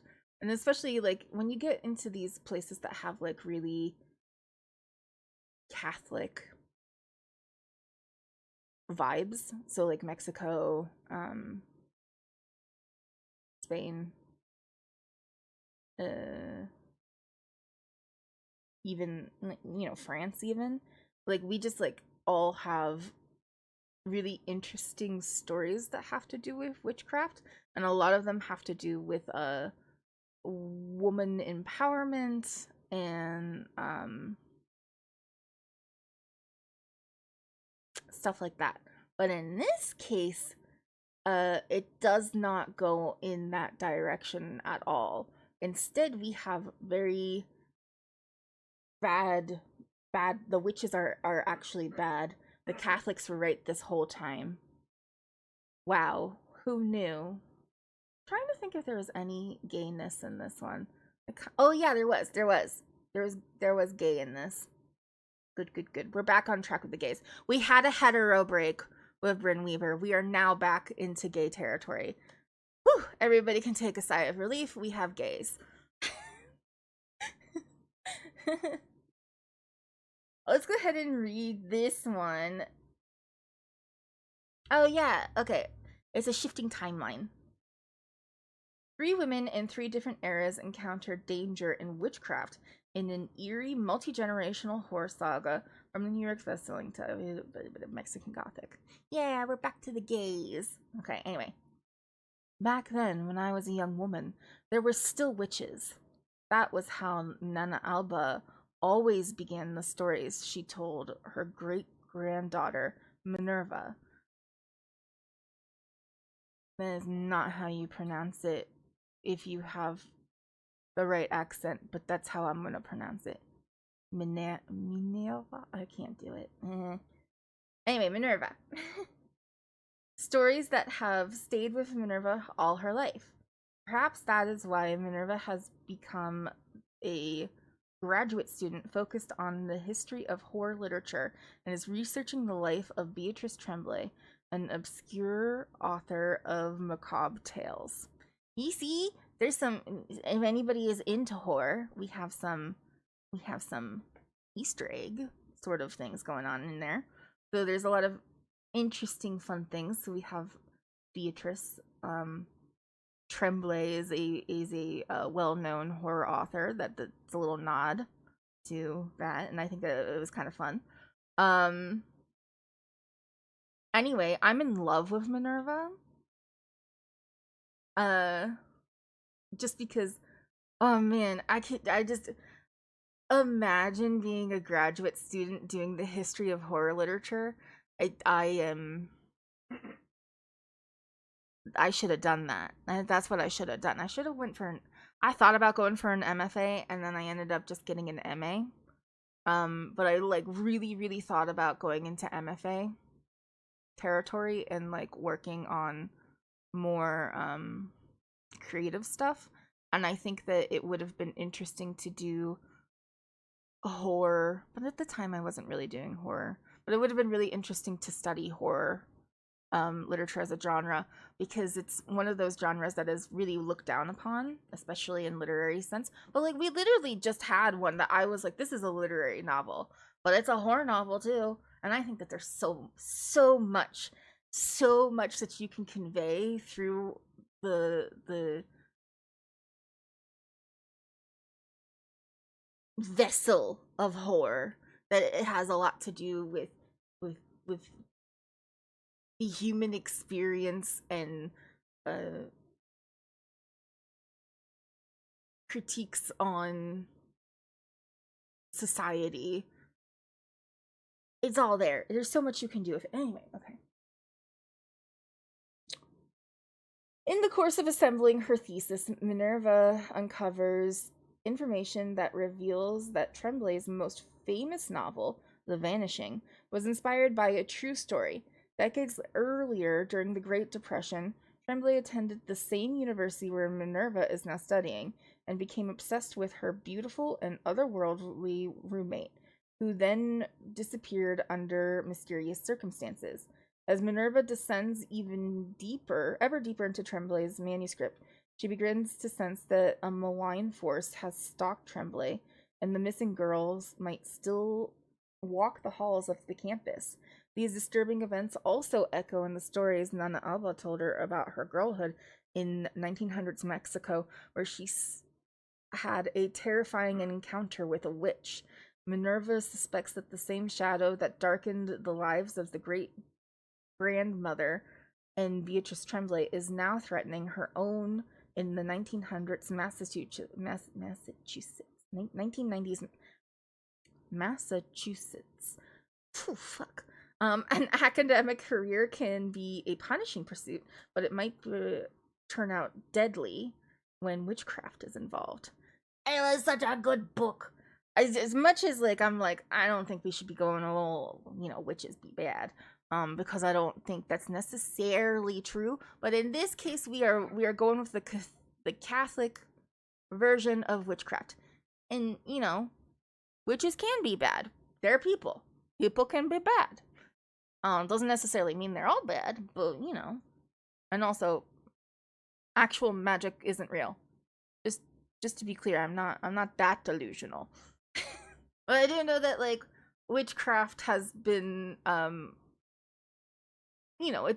it's also part of a religious belief now, and so you can identify as a witch and it will mean something different than what this is. This is different. This is bad times, bad times. But yeah. What do I want to say about this book? I'm trying to remember it. I loved there was three different stories that came together. So we had the story of Nana Alba and what happened to her with her family. It was during the Great Depression, and her father dies, and she's a young woman, uh, probably like a teenager, 16, 17, about that. And she is about to like get married. They own a farm, and her uncle, maybe distant relative of some sort. I don't think he's actually her uncle. I think he's like a cousin of her mother's, like a, I don't know, somehow related to her mom. Comes to stay at the uh farm after her father's passing to help things, but he's kind of like a city boy, and Alba has all of these like romantic ideals of what it's like to be in the city, and he sort of perpetuates that, and also is like weirdly possessive of her, and um is kind of icky, is yucky, is icky yuck yuck. And icky yuck yuck things happen, but her brother is very against anything that he wants to do. He wants them to sell the farm and move out to the city with him. And the brother's really against that and is like, no, I'm the man of the family now. I'm gonna take care of this farm. I'm gonna do this. And then the brother disappears. And it's not great, guys. It's not good, but you know, obviously, you know, the whole time, pretty much like from the moment he like walks on the scene, you're like, that uncle is bad news. That uncle bad times. So he's obviously a witch, and he does stuff, and things happen. But obviously, she lives because she lives on to have a daughter, and then another daughter, and well, a granddaughter, and then now she has this great granddaughter who is Minerva, and I think she's a PhD candidate. And she's doing this thing, and she is obsessed with Beatrice Tremblay, and she finds out, but there's not a lot of information about this woman. She died at some point. She's not a very well known author. Even though she could have been prolific, but you know, at times it's the 1990s in Alba's world, or not Alba, Minerva's world. So she doesn't have a lot to offer, you know, like, so a woman in the 50s who was writing 50s, 60s, 70s, not going to be as popular as the men, especially in horror. And she didn't write that many books either. So there's that. There's that. Anyway, so she is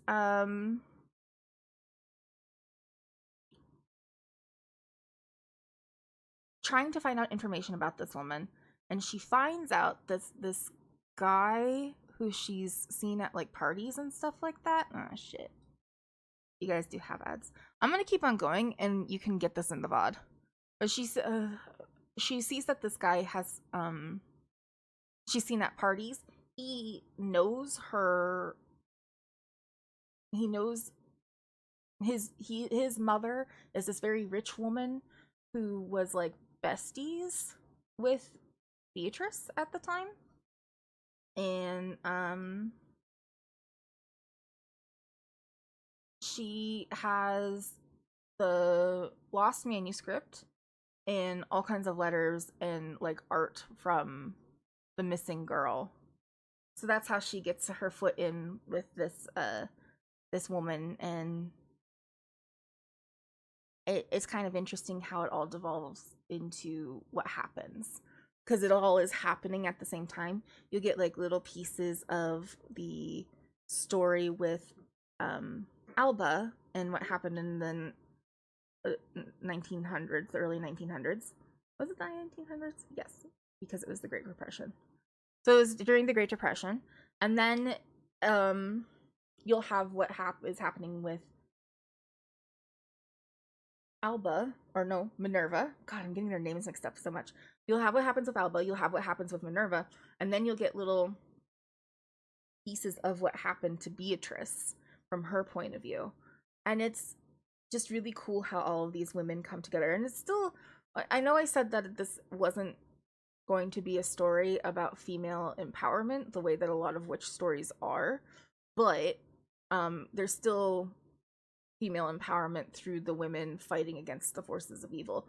It's just the not so, it's feminist in a way that I think is more fulfilling and like more a deeper meaning, because it's these three women through different times coming together to fight, to vanquish evil. And still evil can happen from a woman too, where other stories maybe focus too much on the split between genders. Anyway, welcome back from ads. I did talk during that, so sorry about that. It will be in the VOD though, but I didn't want to wait because I have to keep going, but I did wait to do the review with you guys. So this one was definitely dark. I almost want to say I'll give it adventurous. We'll give it. I don't think it was emotional. Maybe a little mysterious. We could put a little mystery in there. Not really sad, but definitely tense. I'm giving this a medium pace.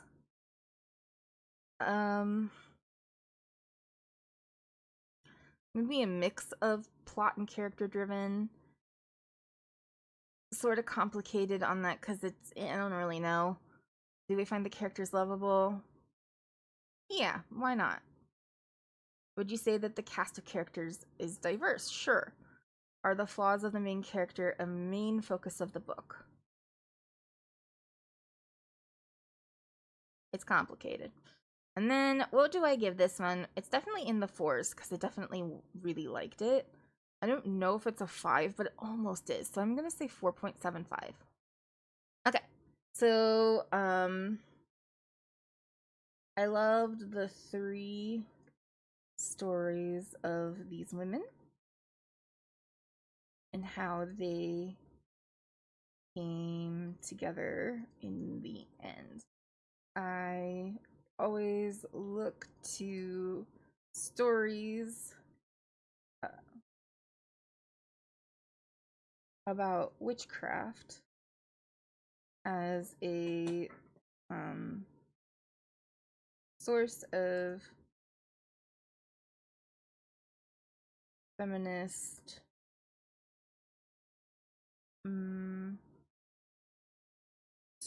stories, feminist voices. And while this one does accomplishes that in a unconventional way, I think it was effective. I don't know what else to say. Yeah, that's good. Good. We like it. We like this one. Anyway, we love this author. And also, I did get to read this while it was still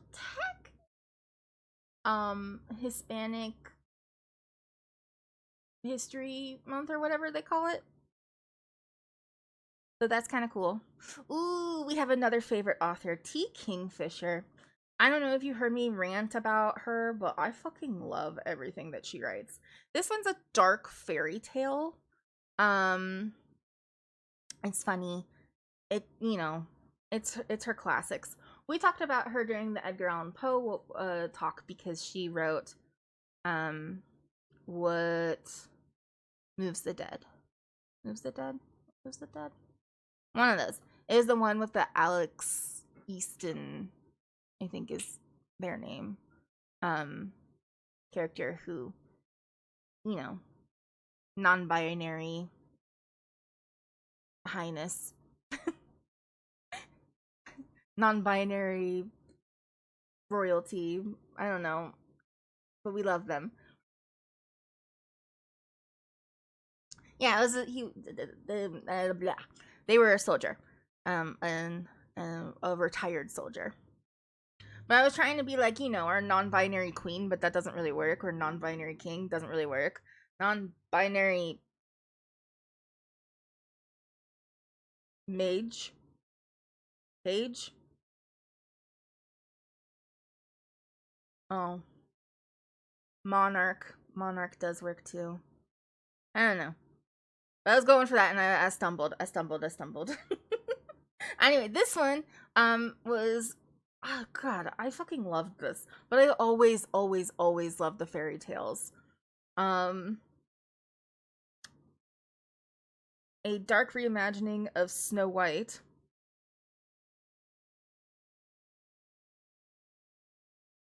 Okay.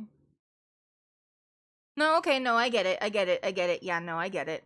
Took me a minute. Yeah, no, I get it.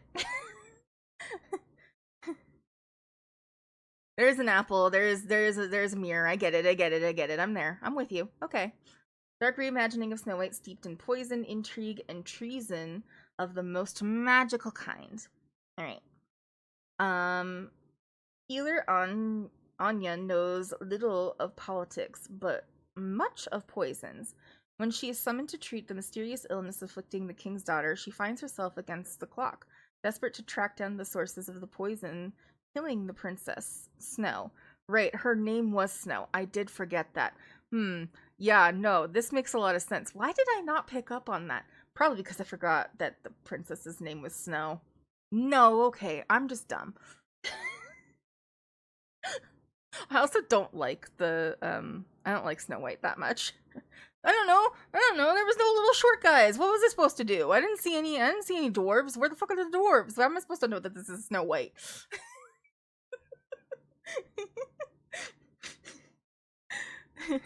Yeah, no, I'm with it now.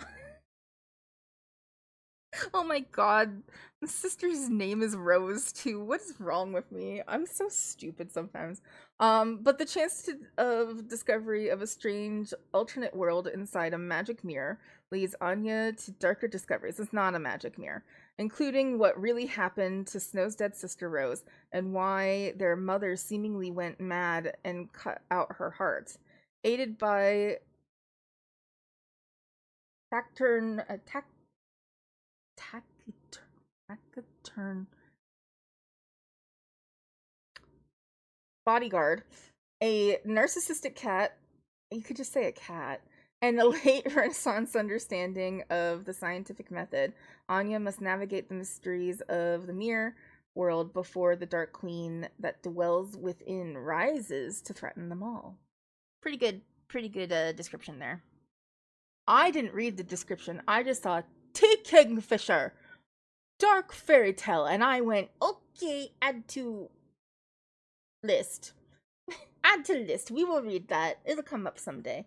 And that's what happened because I don't I don't care what the book is about. If T. Kingfisher wrote it and it's in the adult section, I'm going to read it.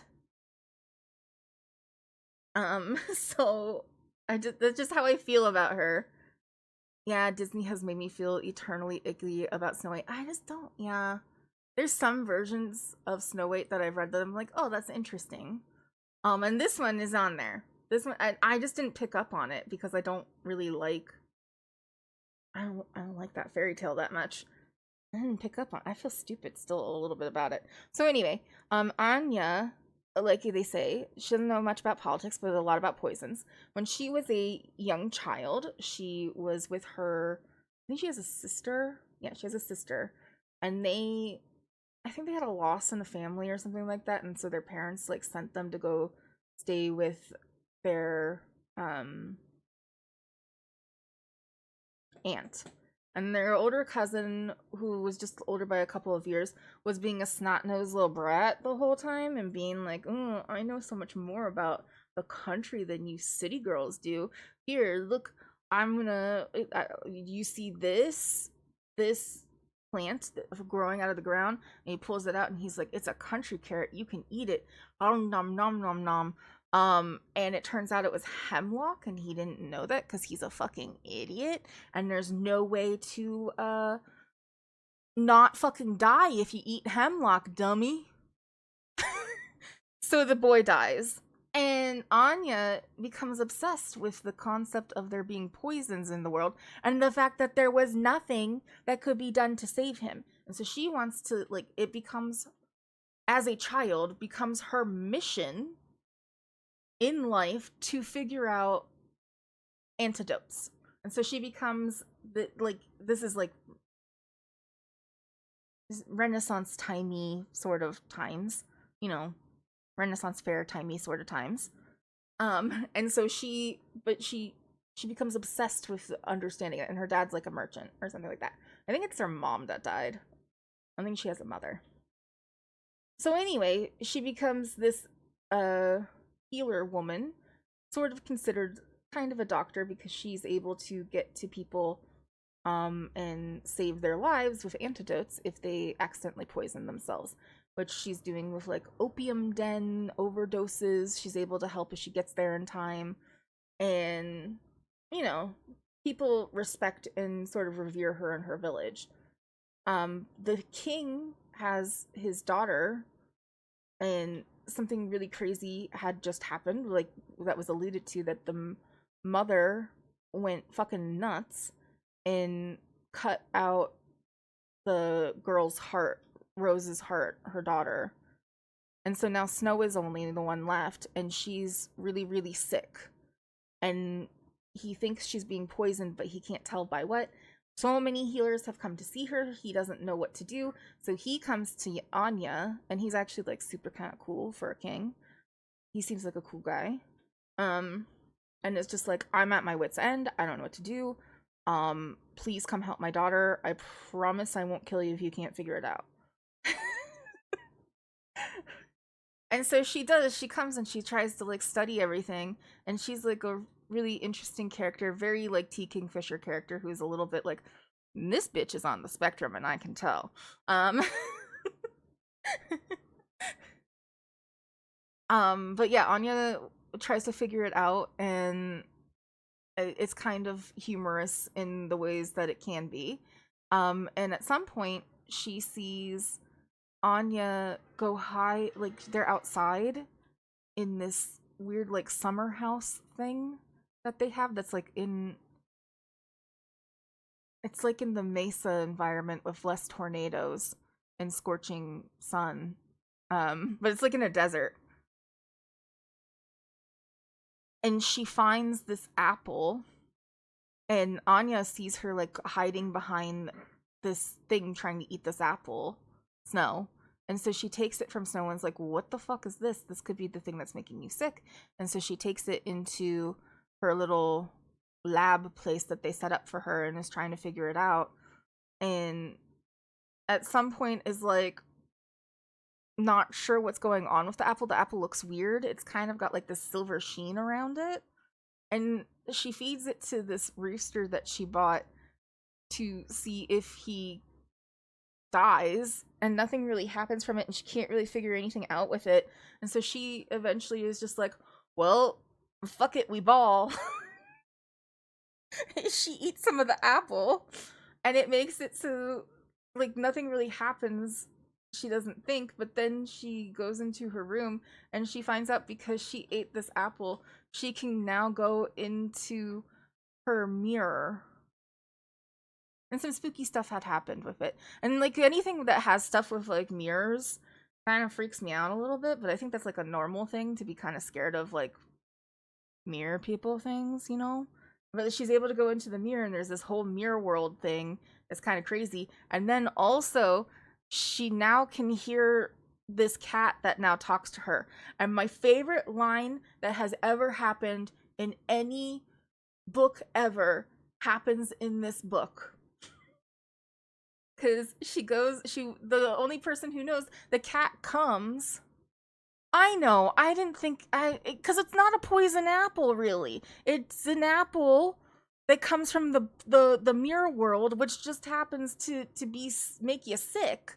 It makes you sick when you eat it, and you're not from the mirror world. So I didn't really clock that it was a poison apple. I also devoured this book in like a day and a half. So, you know, I like this book a lot, but I didn't clock it as a poison apple, and I should have seen it. It makes sense now thinking back on it. Um Anyway, though, she eats some of the apple. She's able to go through the mirror world, and she's also able to talk to the cat because the cat is from the mirror world, sort of, kind of. No, I think he is. I don't know, but he's a cat. She can now talk to him, and so he's the only one who kind of knows what's going on. But he is a cat, so she goes to try to talk to him to be like, the fuck, what's happening? And he's not really giving her much information, and he's like, well, I know, but I don't want to tell you. I don't really feel like telling you. And she's like, okay, well, what if I go get you a bowl of cream? Will that help you feel like telling me then? And the cat's like, I'm not a dog. I don't just perform tricks. Um, if you give me something, I'm not just gonna perform for you. What do you take me for? And then she's like, okay, so if I don't give you the cream, and then he's like, well, if you don't give me the cream, then I may not feel like telling you for a very, very long time. So it may behoove you to get me the cream. And she's like, ugh, all frustrated. It's like, it's an inner monologue. She's written in first person, but she says something in her inner monologue that's something like along the lines of, what was I expecting? He is a cat. If he was going to be useful, he would be a dog. And I love that. That made me laugh so much. If he was useful, he'd be a dog. Agreed.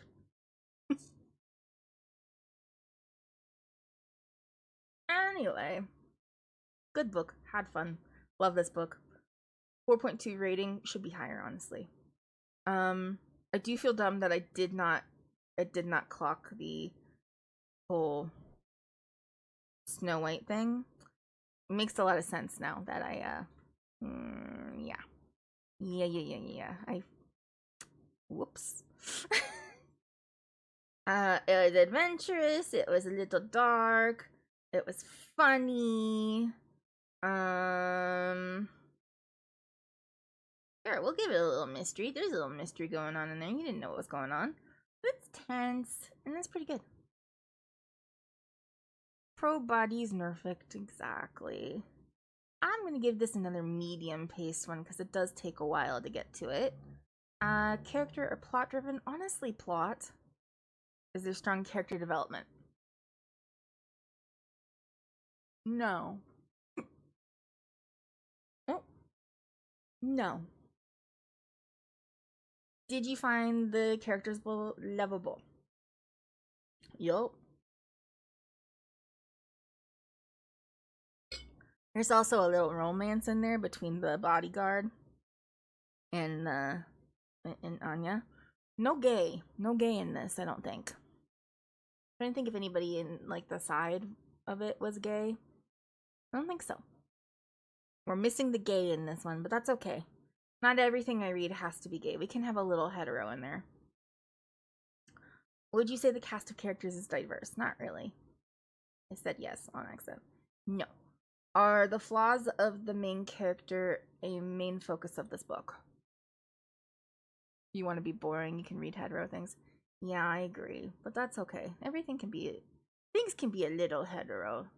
Like my marriage technically is a little hetero, sort of. I don't know. We could naturally get pregnant if I, well, actually we can't. If things worked the way they were supposed to, I could naturally get pregnant with my spouse. So that does I don't know. I don't know what I'm saying. Anyway, this gets a 5 from me. We got our first 5. We got our first 5. I always love this author, and especially the dark fairy tales. This is fun. I'm annoyed with myself for not clocking the snow references, but it is pretty obvious.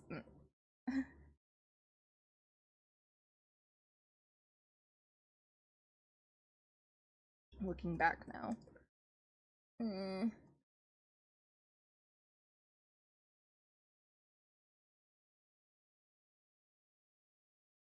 I was just distracted by how much I loved the main character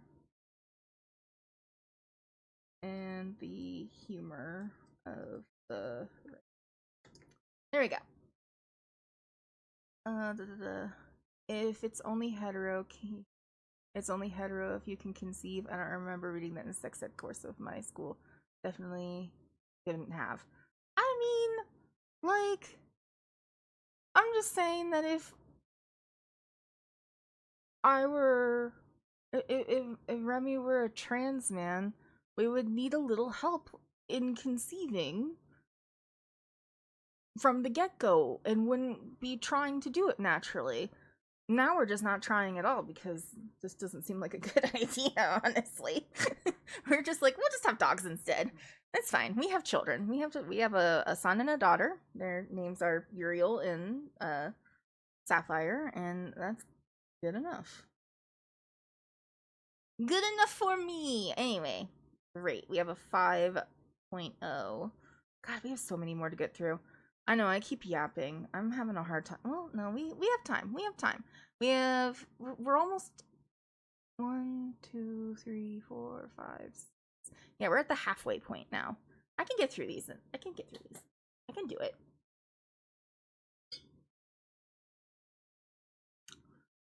Okay, this one also Hispanic. So I was like starting to get some of it mixed up with the other one. But the possession of Alba Diaz, you can tell because there's an Alba in this one too. Okay, this one was fun. I was worried getting into it. This one, we're starting to get to closer to where I remember things a little bit more. I was a little scared while I was reading it because I was like, this is a little too Catholic for me. But it made sense. I was trying to like bear with it because I was like, you know, it's a historical fiction that has, I'm trying to remember where this took place. Okay, so it's in Mexico. Okay, there it is, in 1765. Yeah. So it's 1765 when this is happening. It's in Mexico. And I'm like, okay, so this is a different time. This is a different culture. I have to like bear with the Catholicness of what's going on here. Because it makes sense that they're very Catholic. Makes a complete sense. And I just need to bear with that and like hold on to it. Because like something that I fucking hate in like possession and demon stories is when people start like taking out crosses and the power of Christ compels you, like it just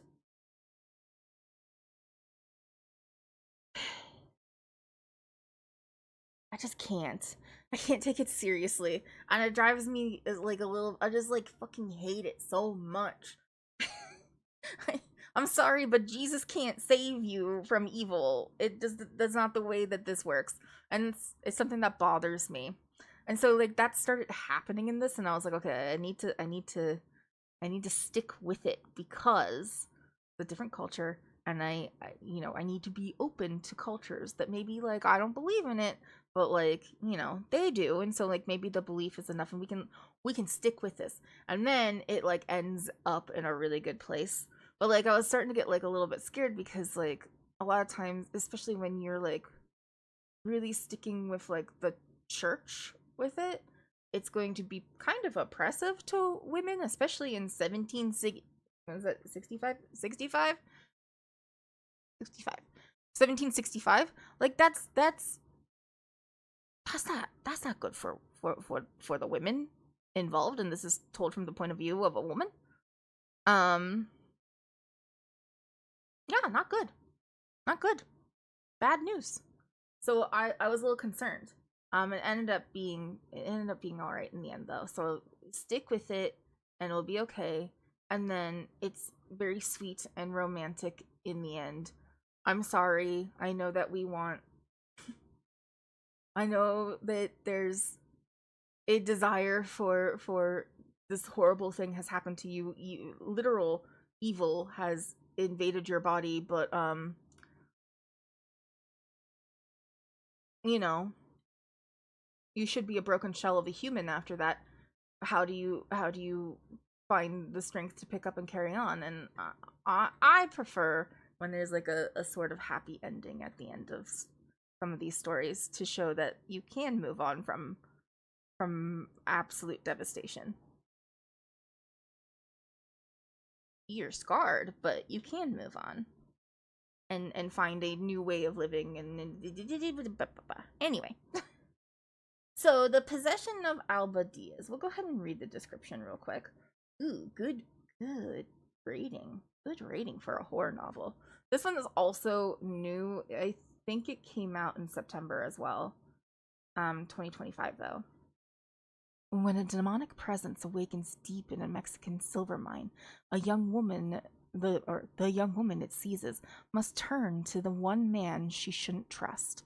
From best-selling author Isabel Cana.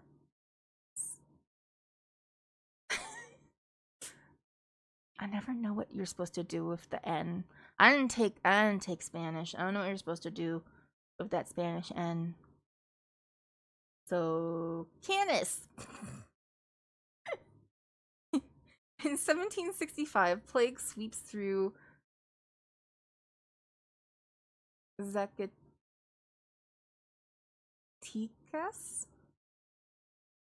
Zacatecas? Yeah. Kenyas? Kenyan? I'm very white. Anyway.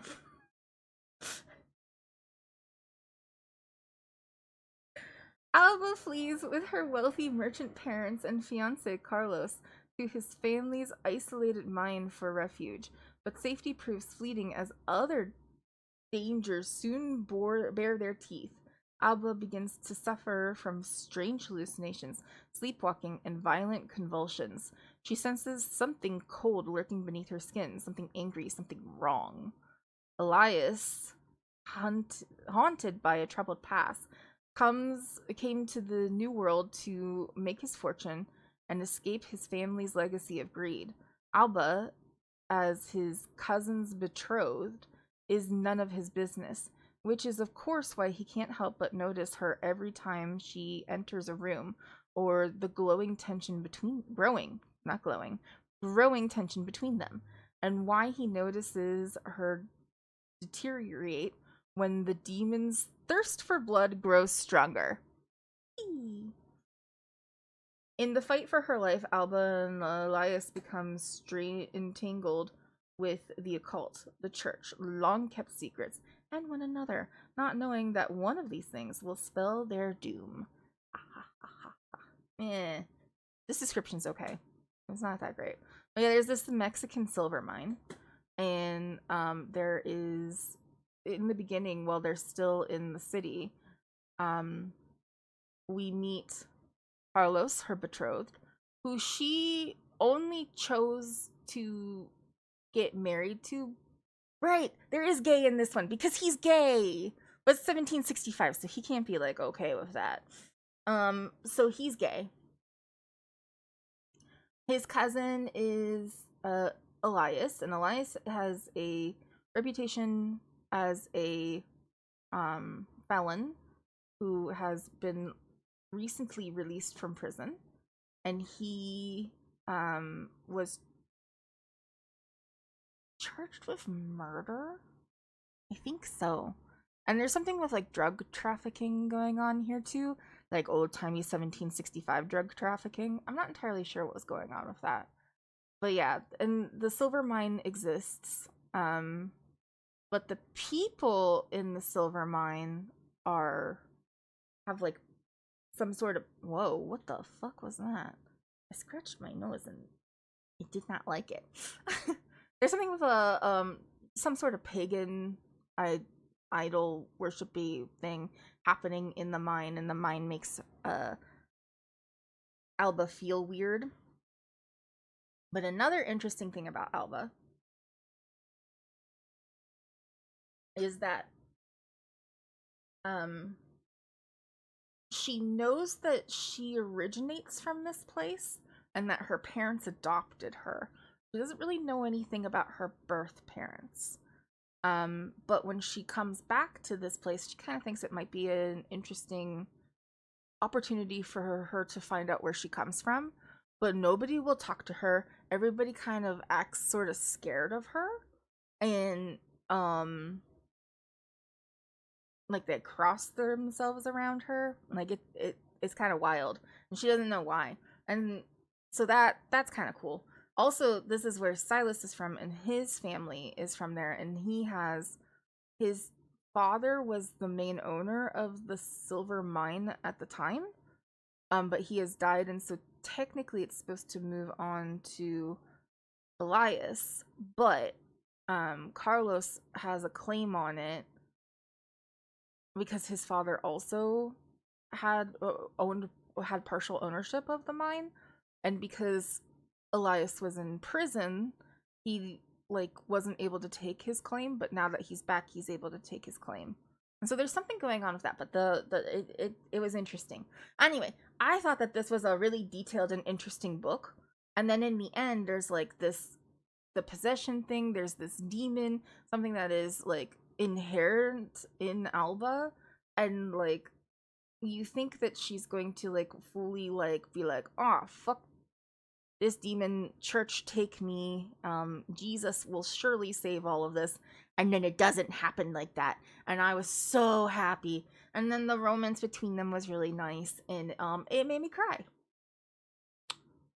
Anyway, let's review it. So this is I'm gonna give it adventurous too, because it was definitely, it was a little emotional. Can I please click emotional? Dark, maybe a little mysterious, tense. And I'm gonna give it another medium pace. A mix of plot and character driven. We'll say it's complicated. I did like the characters. And then, are they diverse? Sure. I mean, there are different levels of Hispanic. And then, also, there was the gay guy. He's gay. Yay, we still had gays and clergy. No gay clergy. Well, they are Catholic. Filter, filter, filter. Filter back on. Filter back on.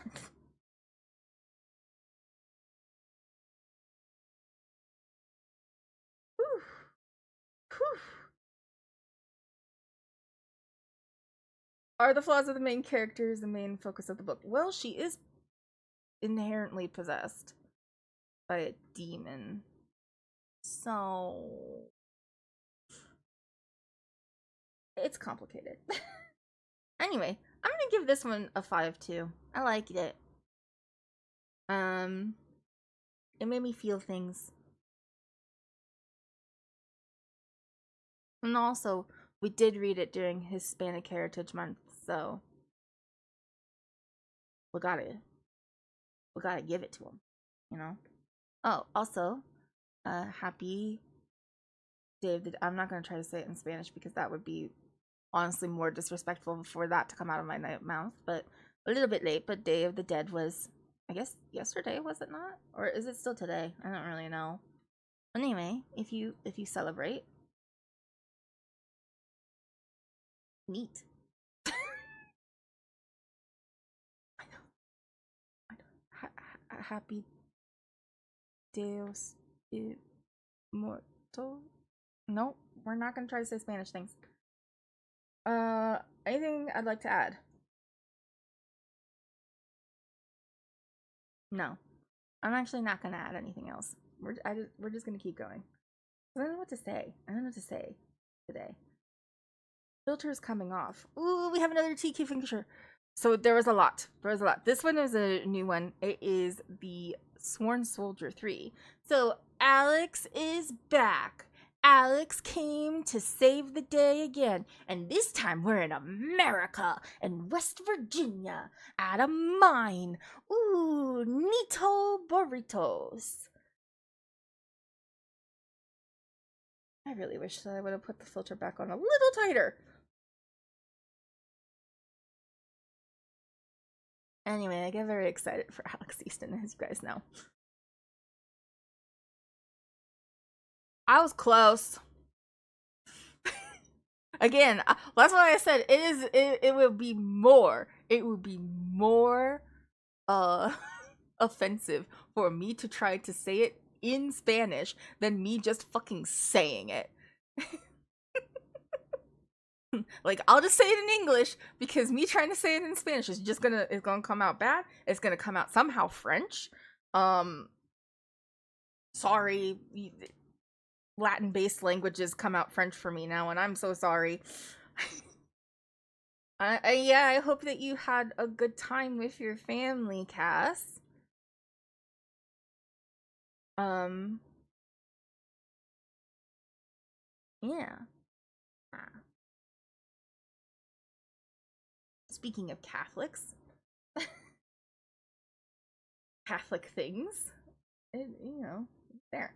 Anyway, so this one, yeah, it was the third installment of the Sworn Soldier. So the first one was a retelling of the fall of the House of Usher. Second one, we went back to Alex's home in Galicia, I think it's called. Galicia. And it was about some sort of monster out in that area. Every time I try to speak French, it comes out Spanish, so we're even. Yeah, no, that's what's gonna happen. I'm just gonna. We take on. I have an okay, not good, but not the worst French accent. It's also not good. It's not a good French accent. Let's be very clear here. But every time I try to do any like Latin based language, I take on my French accent, and it's awful.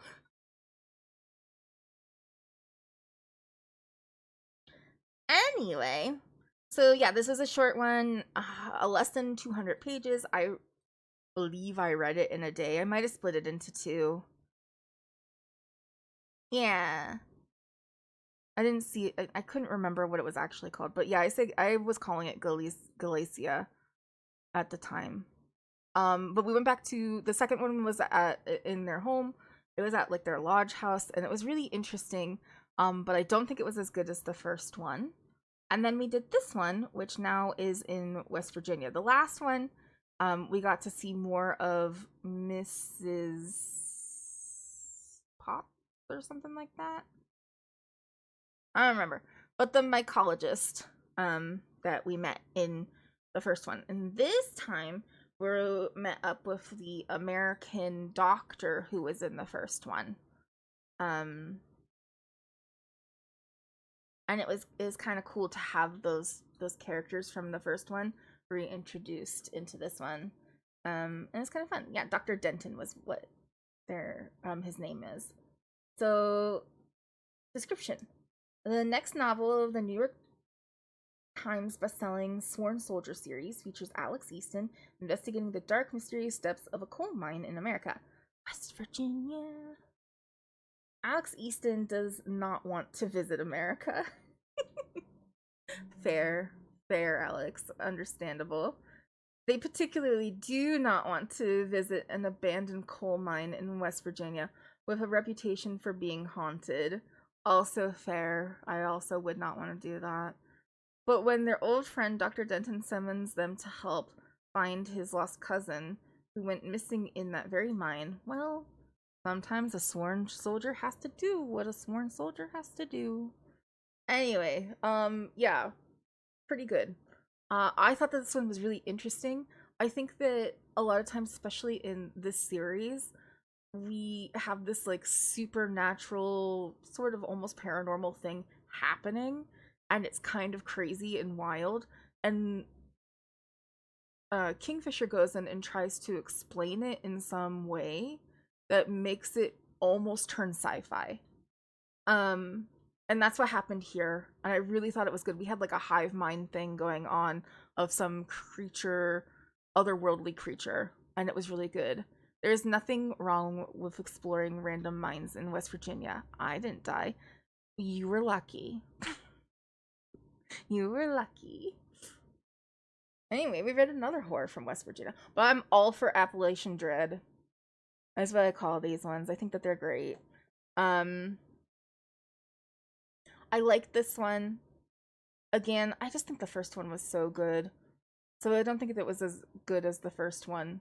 But it does definitely add to it. And I love anything that we can do where we have some silly Alex Easton shenanigans. Because I just love the guy. Gal. Jet. Nope. See, I was gonna go French, because if I say Jen, that reads masculine, but it's it's neutral here. Person. we like Alex. Anyway, let's go ahead and rate this one. That was an easy one. This one's definitely adventurous. It's also dark. It's funny if you like the sort of dry wit that there is with it. Bit tense. Bit tense at times. Still, just like not my favorite. Maybe a little mysterious. We could put that one in there too. Why not? And then I would say kind of fast paced because it's short. This one's definitely all plot. Is there strong character development? No, not really. Are the characters lovable? Yes. Is there gay in this? Well, sort of, because of Alex being non-binary.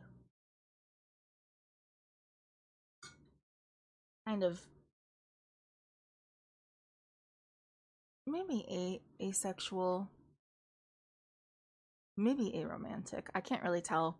Not really a lot going on in that section of Alex's life, which is fine and we love.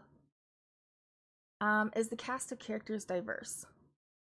I almost want to say no, but maybe we'll go with an it's complicated, because it's kind of hard in this one. Because it's not exactly diverse, but it kind of is. Flaws of the main character, no, are not the focus of this book. And we're going to throw this one another 5, because, I mean, it's not my favorite of them, but you know how I feel. I'm just going to put in all cap, we want more Alex Easton. More sworn soldier forever, please. Okay. Done. Done. The Fall of the House of Usher. We don't have to go over this one too much. The description we've read before also. We're just gonna go straight into the review. But remember, we read this one. I read this one in preparation for doing the talk that we did last month. I had obviously read it before, but I've never rated it, so I feel like we should. Um, I wouldn't call it adventurous, but it's definitely dark. Intense. Just dark intense. It's a fast pace because it's a short story. Is it plot or character? It's plot. No strong character development. Well, kind of. It's one of your favorites. It's a good one. I think that there's a lot that you can glean from it. I'm sorry you weren't able. Aw, I can see. Sorry, I wasn't paying attention.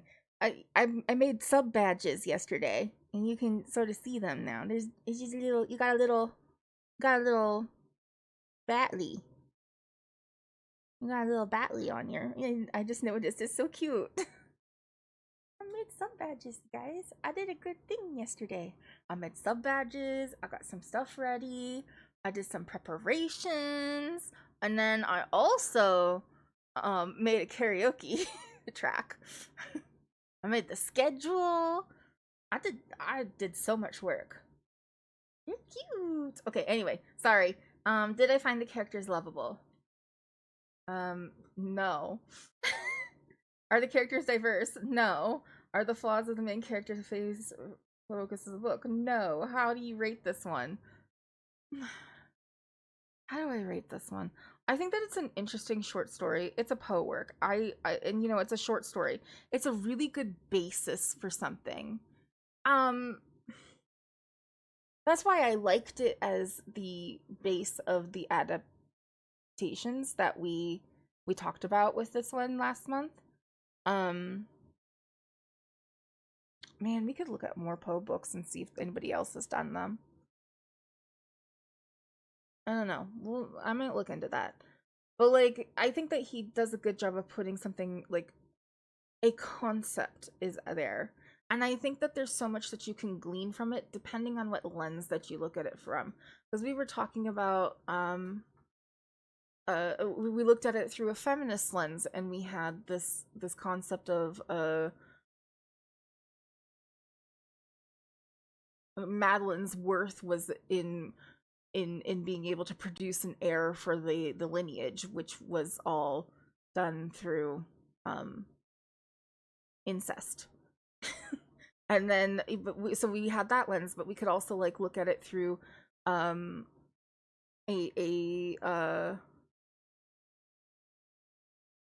condemnation of capitalist and aristocratic wealth. We could look at it as a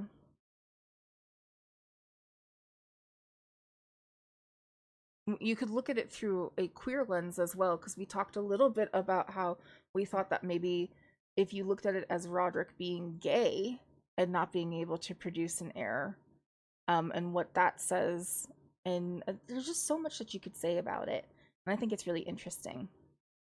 I do not put this at a 5. I think it's definitely in the 3s though, and I would give it a 3.5 because I think that it's a really good basis. A good base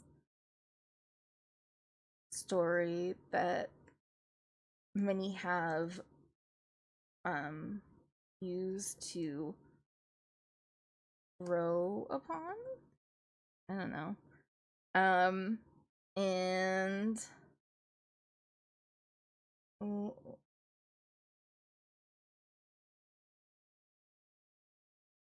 it's a classic for a reason. There we go.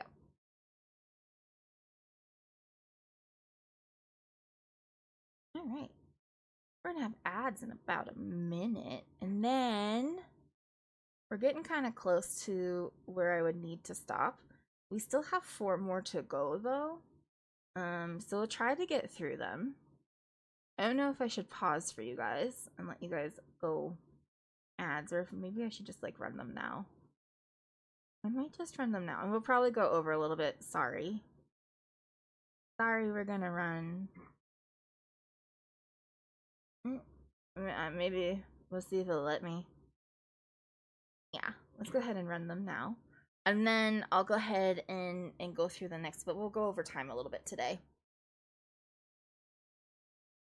Okay. There we go. There we go.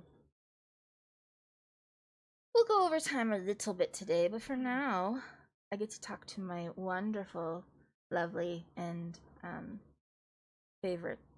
You guys are the favorites. Subs, how you doing? How's life treating you?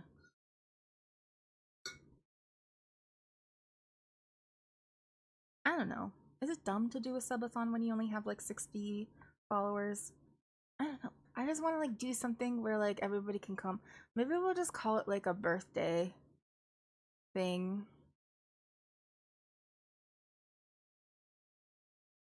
I think we could still do that. I don't know. It's a thought of doing like we were talking earlier, Cass, because you weren't here.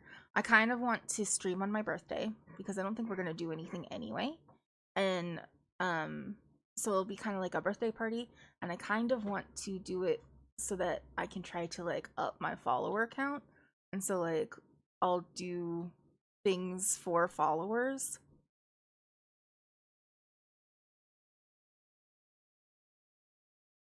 You made shoeing for these order bearable. Shopping for Uber Eats bearable. That's good. Yay. I'm gonna keep going. I'm gonna go over a little bit, but it'll be fine. And then we'll probably go raid Glitch today again. I know. I think they're still working on that project that they've been working on for a little bit, but we'll probably raid Glitch and have some fun saying hi. But yeah, I was thinking about doing I wanted to be like a follower-a-thon and not a subathon because I don't think that, I mean, you can sub if you want to, but I just want to get like more followers. So instead of like doing actions for every sub that I get, it would be actions for every follower that I get. So like I was at Bobby Ripsqueak, I think is what they go by now. She had a subathon recently, just over a day for like 16 hours or something like that, and she would spin a wheel for every like 2 subs she got, which ended up biting her in the ass a little bit. And I was thinking like, oh, I could sing a song for every follow that I got.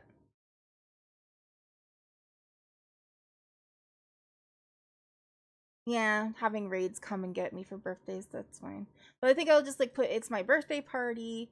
Um and then like I don't know, we could do a wheel. I could do a wheel of like a punishment of some sort wheel, and you can like harass me in certain ways, or but I was also thinking like we could do singing, and I don't know, I could play different games. I don't know. I don't know. Think on it. I don't know if it's weird either. I don't know. But I don't know people who I don't have a big connection of a lot of people. I don't know what I want to do. I want to do something on my birthday though. Even if it's just like a birthday party with no goals or something like that. That's also possible. I don't know. I gotta think about it more. I thought about it. I came up with this last night, and we have mm, mm, mm, 22 days to come up with something because it's on the 25th. So, you know. But if you have ideas, you know, you can always like tell me about it in chat on on the Discord, which I would appreciate. Anyway, you're back from ads. So, let's go ahead and keep going. The next book was Bury Our Bones in the Midnight Soil. And you know, it's another historical horror. Really interesting. We had a woman, and it goes through all of these eras of whatever, and it's shifting point of view again. So shifting point of view, but shifting timeline as well. Um, ooh, interesting. It was really interesting.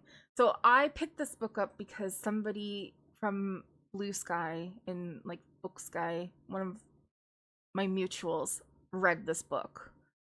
And I decided, and it's a thing I like to do, that if one of the people who follows me and I follow them recommends a book, I don't fucking care what's on it. I don't really look. I don't read about it. I just sight unseen, put it on my TBR, and then if I get to it, I get to it. So this one, it's also published in 2025 somehow, but they had recommended it. I grabbed it and I was like, oh, okay. I had no idea what it was about. No clue. I opened it up and just started reading.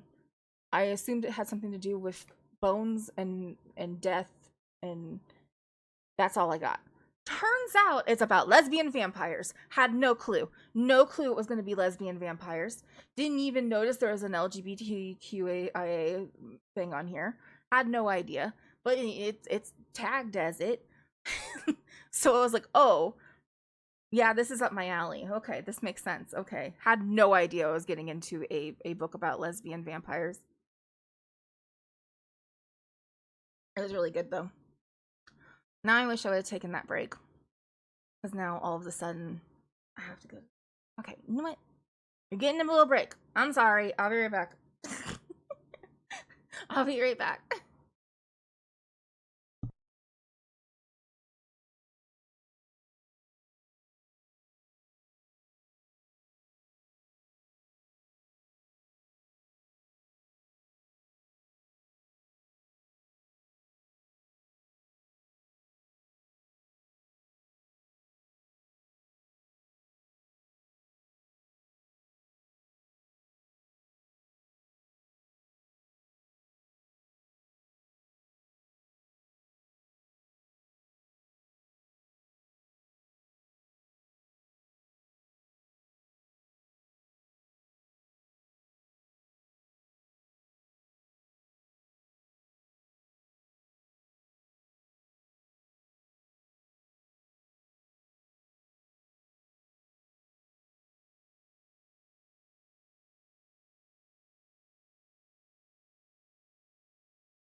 Okay, sorry.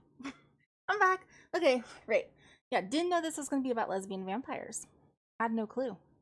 Kind of excited by that though. When I was like, oh, like first it was lesbians, and I was like, uh huh. Lesbians make sense for me. This is good. I like lesbians. And then I was like, oh shit, vampire? Okay. I don't always go for vampire stuff, but the ones that I've read, I've been like, oh, I get the appeal. I understand. I get it. I'm here. I I could I could I could do a lesbian vampire. I could be a lesbian. I could not be a lesbian vampire. I could be a bisexual vampire. It could work for me. No, I kind of like food too much.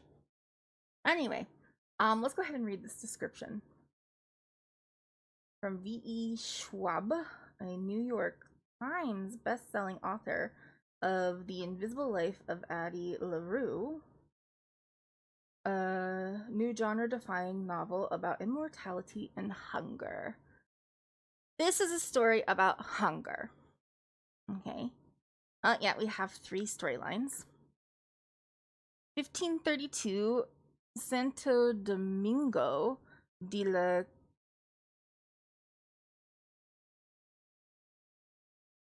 sorry, blind spot. Blind spot is causing issues here. Calzada. Calzada. De la Calzada. Okay.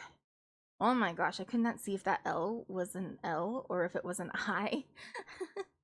A young girl grows up wild and wily. Her beauty is only outmatched by her dreams of escape, but Maria knows she can only ever be a prize or a pawn. Rar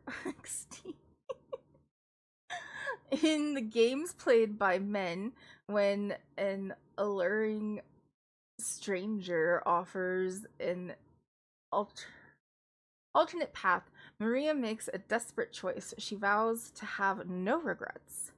This is a story about love. 1827, London.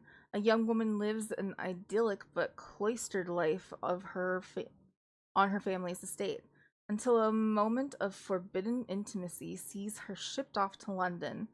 Charlotte's tender heart and seemingly impossible wishes are swept away by an invitation from a beautiful widow, but the price of freedom is higher than she could have imagined. This is a story about rage. 2019, Boston. College was supposed to be her chance to be someone new, and that's why Alice moved halfway across the world, leaving her old life behind. But after an out of character one night stand leaves her questioning her past, her present, and her future, Alice throws herself into the hunt for answers and revenge. This is a story about life, how it ends and how it starts. It was really honestly a beautiful, well written book where all of these timelines are coming in together. We had a lot of those where we had like three timelines, three stories of different women that converge. Um yeah, it's like super good, a well done feminist story, I think, where it's a about seeking freedom from patriarchy, but also the oppressiveness of existing as a um out and proud lesbian or queer person um in the past, but also now it's difficult as well. So difficult in a different way. I don't know. Interesting. It was a really interesting book. It's kind of, I think that the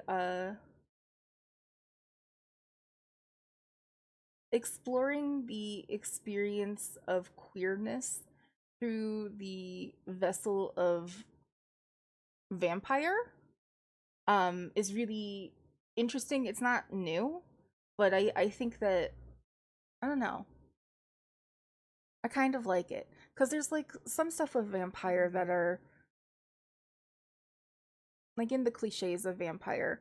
We have some things that can be really harmful, but like taking it and becoming a symbol of power and sacrifice for freedom and the ability to exist.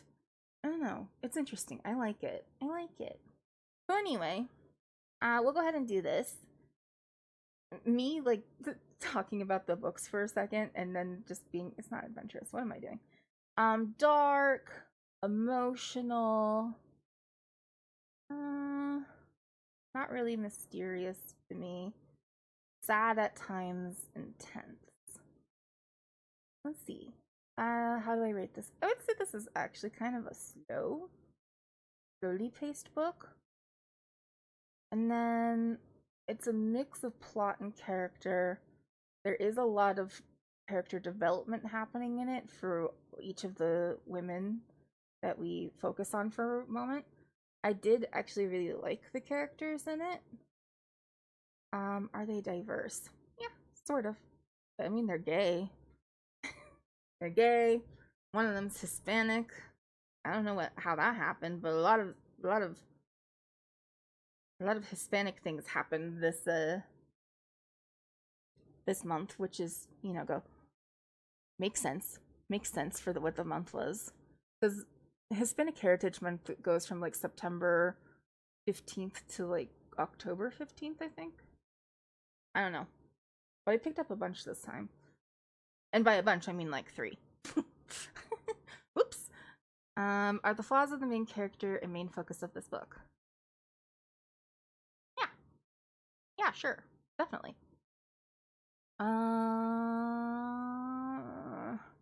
a little like I'm torn between just giving it a 5 because I really, really enjoyed it. But I'm wondering if is there any reason I wouldn't? I feel like I've just thrown a lot of 5s right now. Who cares? Who cares? We're on Tramadol and we're trying to rush to get through these last couple of books. So, it gets a 5. A Tramadol 5. What do I want to say about this book, though? When I picked this one up, I wasn't expecting lesbian vampires, but I was pleasantly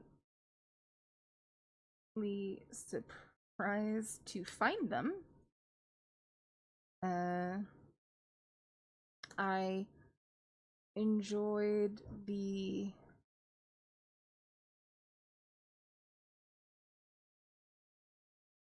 use of vampirism to discuss the experience of living as a queer person. I'll say queer woman. Trying to exist and escape patriarchal. No, not even close.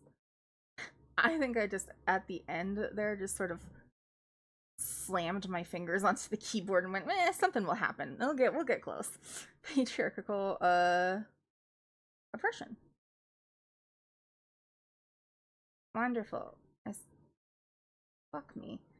I was gonna say I missed a P. Okay. I'm happy. I'm happy with that one. I'm happy with that one. Okay, another 5. Another 5. Who knew? The Salvage. Again, we're gay. How did I do this?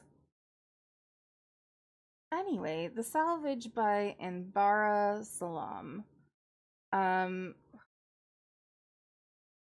This is really interesting.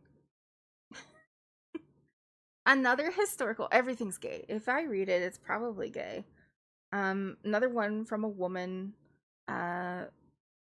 Slight feminist lean. It's another historical one, but this one is in I want to say the 60s because it was during the, yeah, 1962. It was during the Cuban Missile Crisis. And that was really interesting. And so this one had like cult vibes and ghosts also, and oppressive, crazy, dark atmosphere, and then lesbian. So,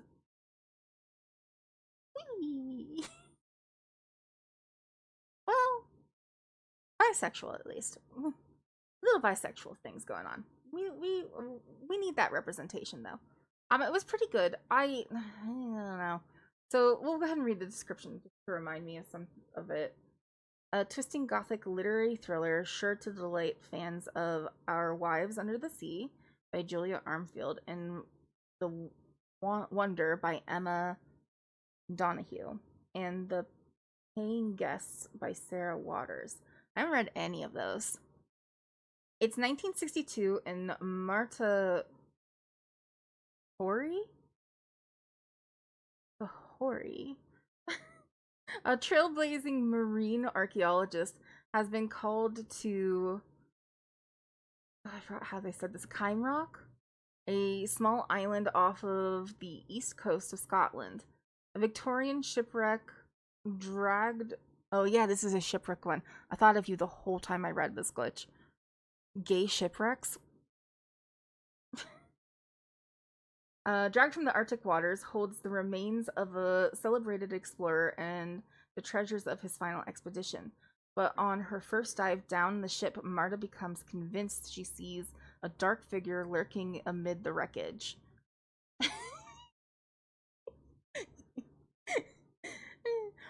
No, wait. Okay, shipwreck, gay stuff, cult.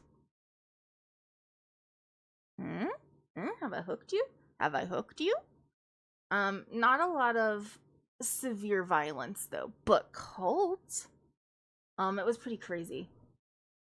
Uh, then when the Cuban Missile Crisis and the deep chill of record-breaking winter keeps Marta stranded on Rock, she forms a relationship with Elsie, the local woman working in the island's only hotel.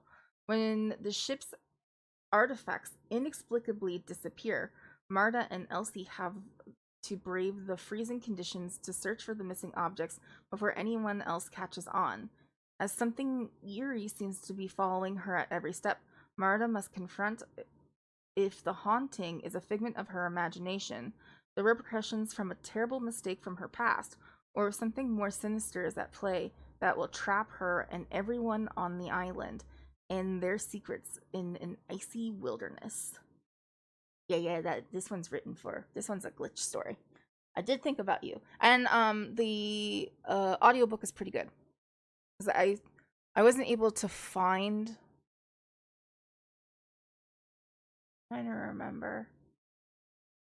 Yeah, I struggled to find a ebook of this one, I think, but the audiobook was available.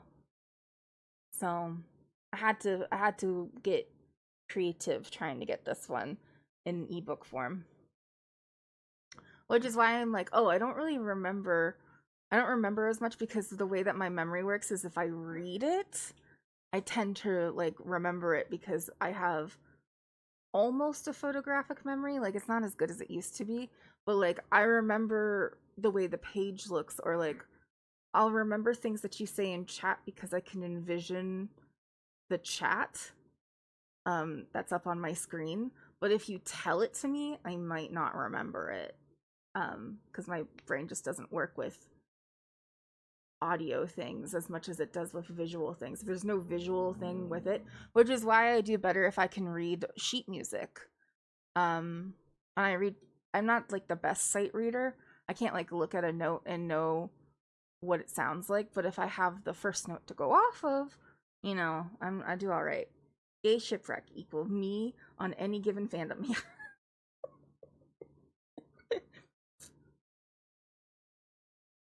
Me too. Me too, seriously. I am a gay shipwreck, if we're being really honest. Yeah, no, I like this one. Let's go ahead and do the review. It's a little adventurous, honestly. It's dark, not hopeful, not informative, inspiring, lighthearted, not really. Bit mysterious, yeah. Reflective, relaxing, not really sad, but it's definitely tense. How would you rate the pace of this book? Slow to medium. I'm gonna go ahead and give it a medium. Is the book mainly plot or character driven?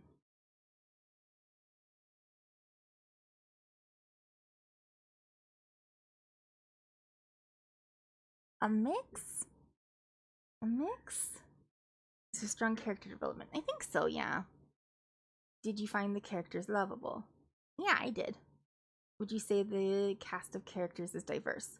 In a way. So we'll go ahead and say yes. Are the flaws of the main character a main focus of the book? Yes.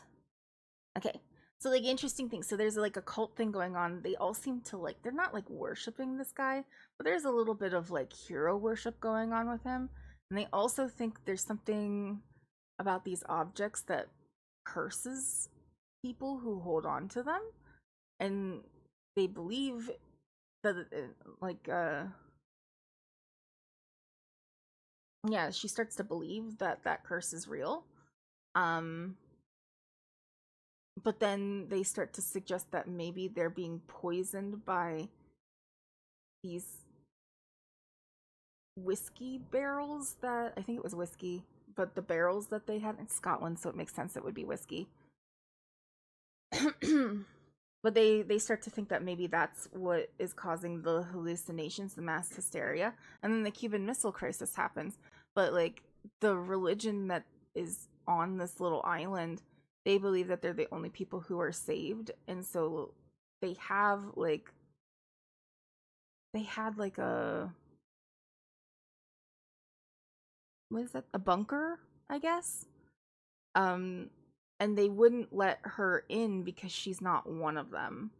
And so her and Elsie end up going and finding somewhere to hunker down and have make beautiful love with one another.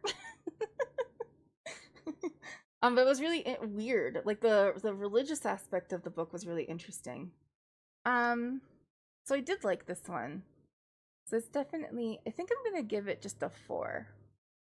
I want to bump it up a little bit than what it already has, but it wasn't like I'm in love with this book, but I do like it a lot. And I just think that everybody needs to have more queer stuff in their actual like home library.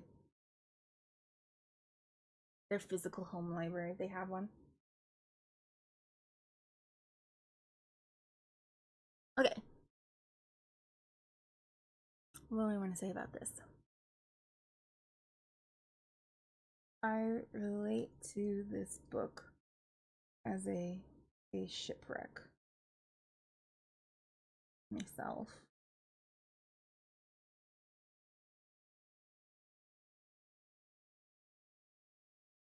I thought it was a fun story and kept me engaged, and interested in the mystery of what was happening the whole time. There we go. Easy peasy. I should probably read these at the end so that if we ever make a video of it, it'll be easier to put that in the end instead of my rambling while I write it. I relate to this book as a gay shipwreck myself. I thought it was a fun story and kept me engaged and interested in the mystery of what was happening the whole time. 4 stars. Here we go. Easy. We only have 2 more, and then I'm going to show you the one that I just finished yesterday, but it started in October, but we'll probably like go into it more next month. Just a little teaser. But this one is The Scammer by Tiffany D. Jackson. It's young adult. I had read another Tiffany D. Jackson novel back in like, I don't know, 2022, 2023 maybe, probably 2022 though. Called White Smoke, and it was very good. If I were going to have somebody read, especially like young people, because I would give this to somebody who, I don't know, I might give this to somebody in like a college class, because that's how old these kids are. They're freshmen in college, so they're 18. And I might teach using this book because it was pretty interesting. This is more of a thriller than a horror, but I found it I found it horrifying. Um, and I found a lot of the things that were happening in it that were really subtle to be super crazy triggering for me. Um, like not in a way that like I had a problem with it. Like I knew what I was getting myself into, but like sometimes it would just be like a really subtle thing that was said and I'd be like, "Oh god." Cuz it would remind me of my experience with psychological um emotional abuse. Um Especially as a young woman. It was chilling. And then like this is another one that's cult. Like fucking crazy. It was fucking crazy. And then there was a lot of like really good stuff about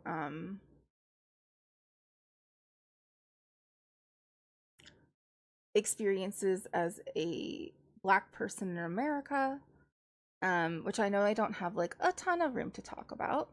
Um I am dating a black man and have been for the past almost 6 years now. And so we discuss a lot of these things with each other. And I think that I try my very, very best as, you know, a very white ex-Mormon girl from Ohio, to be as anti-racist as possible. And I do my best, you know. I try to like check on microaggressions and things like that, but like, you know, I'm a white girl from Ohio. Things happen.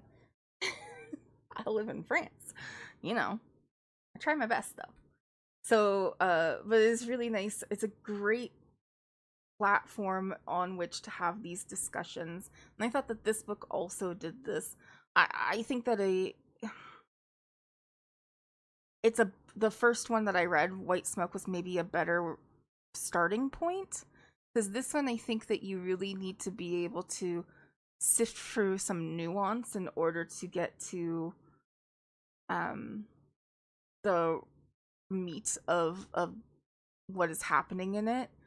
And I think that somebody, especially if you were trying to like have somebody who maybe is not well read or capable of handling that type of nuance, could read this and walk away with a message of like historical black college bad, or um see black people, maybe like some fucking stupid thing like black on black crime or something like that.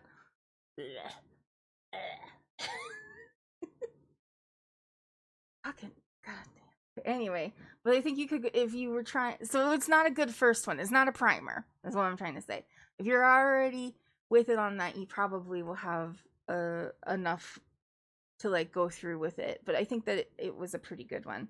We'll go ahead and read the description now. Sorry for that rambling nonsense that I just did. Okay. New York Times best-selling author, Sydney D. Jackson delivers another stunning, ripped from the headlines thriller, following a freshman girl whose college life is turned upside down when her roommate's ex-convict brother moves into their dorm and starts controlling their every move. Ripped from the headlines. Interesting. Maybe. Out from under her overprotective parents, Jordan is ready to kill it in pre-law at a prestigious historically black university in Washington, D.C. When her new roommate's brother is released from prison, the last thing Jordan expects is to come home from and find an ex-convict in their dorm room sofa. But Devante needs a place to stay while he gets back on his feet. And how could she say no to one of her new best friends? Devante is older, as charming as he is intelligent, pushing every student he meets to make better choices about their young lives. But Jordan senses something sinister beneath his friendly advice and growing group of followers. When one of Jordan's roommates goes missing, she must enlist the help of the university's lone white student to uncover the mystery or become trapped at the center of a web of lies more tangled than she can imagine. Yeah. Okay, so that was the thing. Was that the boy who she ends up aligning with excuse me, is the lone white student that she sort of the university. He seems to be the only white guy there. He comes from a rich family, and his parents sort of didn't want him. And he ended up being raised by a black family, basically. That's sort of his background. But I think it was a kind of interesting, and that was one of the things that I was like, ooh, I don't know how I feel about that. That like, there's like this sort of white savior thing happening that I was like, I think that it was handled well. But I think that if you are using this book as a platform to talk about race relationships, having the white savior thing happen is something that is interesting to talk about, but maybe wouldn't be good for that type of conversation. And that's what I would be using this book as a conversation to talk about race relationships in black experience. But also the sinister ways in which people can use your sensibilities and the things that you truly care about to then twist it into something that is ultimately harmful to you and the people around you. And that's what this book ultimately ends up being about, is Jordan joins this university. She's kind of like secretive about her past. Her brother wanted to go to this university and he died. So she, you know, decides to go, even though she got accepted into Yale, and her parents are kind of like mad about it and won't really talk to her. So she's kind of on her own. And then she meets her roommates, and it's really the only people she has in her corner anymore, these roommates. And so then when the one's brother needs a place to stay, and there's this conversation of like, yeah, he's been released from jail, but like, you know how the system is. It was not a reasonable conviction or anything like that. And like, that's believable because that's what happens in America. It seems reasonable, and there's not a lot of information about him on the internet or anything like that. But then he starts like, he's so charming and kind to these girls, and he like helps clean and cook and gives them advice. And but then he's like walking her home from class at night and says that it's dangerous for her to be out alone after dark, which is like, okay. But like, I immediately, as a, not a teenager, pick up on some things that he's saying that it's like, oh, that's a little misogynistic. Because like, that act alone is fine. That act, like, it's nice that you are there for her in the dark, but the way that he said it phrased a little like, I don't know about that for me. And then like, also he did the thing where he's like, oh no, you can't be out towards the street when we walk. We have to switch sides. Which, like, I remember other people saying that to me. And then, but that also triggers a like, I don't know about this guy. Because guys who said that to me also ended up being manipulative and stuff like that. So again, that raised flags for me. But then it like keeps going, and he keeps on like becoming slowly more and more controlling. But because he does it slowly, the girls don't notice, or when they do notice, it's like, oh, it's only for your own good. And then he starts like starving them, and it's crazy. And he gets other people, and they all like live in this dorm room, and it gets nuts. It gets really nuts. But I did have an excerpt from this one, and I did want to read it. Because the way that he gets into them is it's during like what are those protests, during the some of the protests for another black person who got killed by a cop, you know, keeps happening. It happens in this one, and so there's a protest. And so that's where he builds off of, is that like anger and desire for equality. And but then he twists it and starts making it about controlling them, and uses that as the platform to control them and get money from them and all these awful things. So she starts talking about some of the things, and the white kid recognizes them as false things that are conspiracy theories that had gone around. And he gets her to talk to a professor who like is very knowledgeable about this kind of stuff. And he said something that I just like thought was really interesting about black experiences. Um Building off of a James Baldwin quote, to be Negro in this country and to be relatively conscious is to be in a state of rage almost all the time. Um, so he's building off of that idea. And he says that he has decided to take another road and choose joy.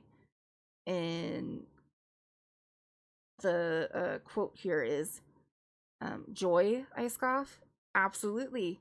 To build a future that is rooted in equality and liberation, you must imagine and pretend that it is possible. And the key part of imagination is joy. Joy is an act of resistance. It's revolutionary.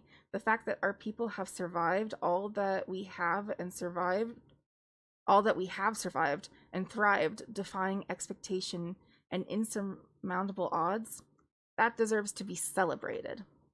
So yes, I can still be a part of the fight for Black liberation while I travel, dance with my friends, laugh, and drink tea with my students.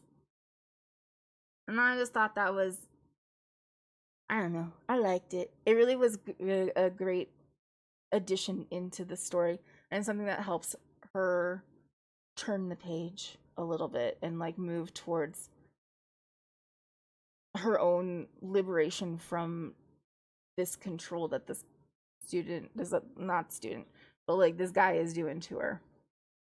And I thought it was good. I liked it. Very interesting book. Also, very triggering book. Oh my god, if you have been emotionally manipulated in any way, holy shit. um, let's go with dark, emotional. I wouldn't say necessarily mysterious, maybe sad, reflective, intense. This is a more medium-paced book. It's a mix of plot and character. Strong character development does exist. I found the characters lovable. It is a diverse cast. Flaws of the main character, a main focus of the book. Yeah. And then I'm gonna give this another 4-star. I'd like to own it. It's not one of my favorites though.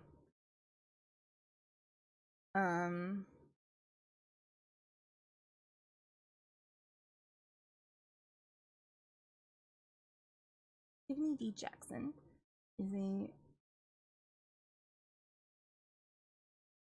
a great job of giving a nuanced perspective of Black experience that is accessible for everyone. I can imagine using this text as a springboard for discussions about race relationships and the, we'll just say, Black experience of living in America.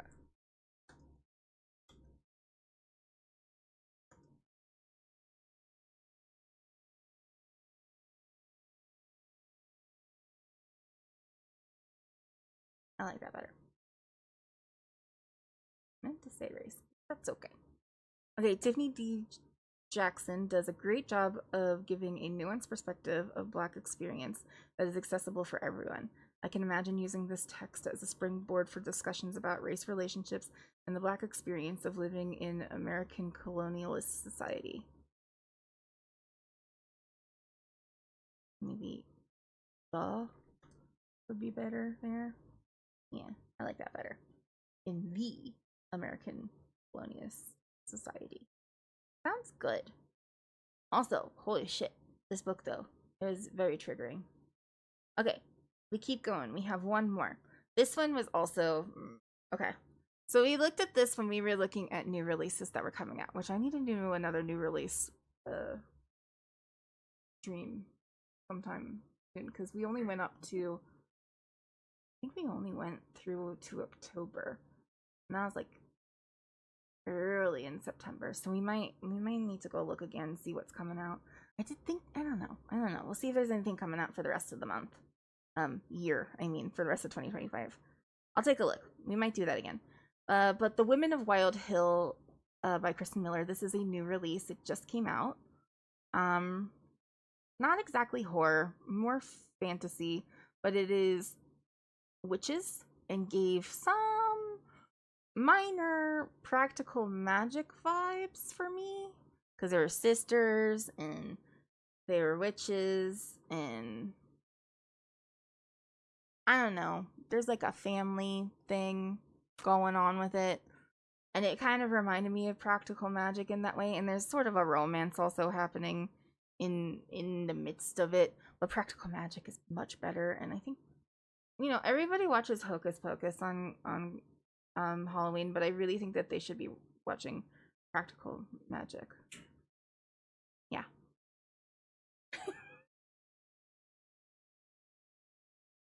Much better film. But yeah, it made me think of that a little bit. But this one was, when I read the description of it, I knew it was going to be written for a specific person. You watched it in the first time in years and it's still good. Oh, thank God. Thank God, because I would be devastated. But yeah, this one, when I read the description of it, when we looked at it for the new releases, I was like, this is definitely written for a certain kind of person. The demographic is strong on it. It is written for a younger millennial, Gen Z person.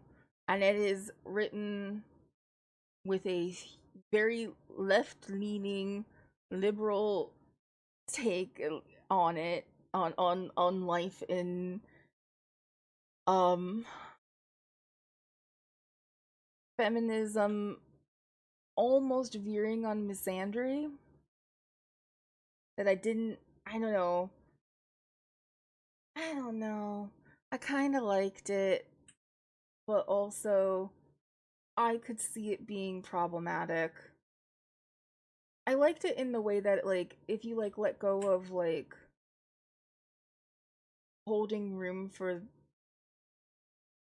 the, you know, not all men, hashtag not all men. I don't know. I don't necessarily love the ways in which I don't know. I don't really know how to describe what I'm trying to go here. We're here. There's some feminist movements that are so strongly like anti-men that it almost veers into turf territory, but not quite. And I just feel like it's a really good pipeline to go into turf territory. And so then I get a little anxious about it. You know what I mean? So that's where I am with that. We have another ad coming up. I'm sorry I'm taking so long. Although you told me I could take as long as I wanted. So we might let that go. And then I'll work on this. I might just work through it. I don't know. Don't know what I want to do today.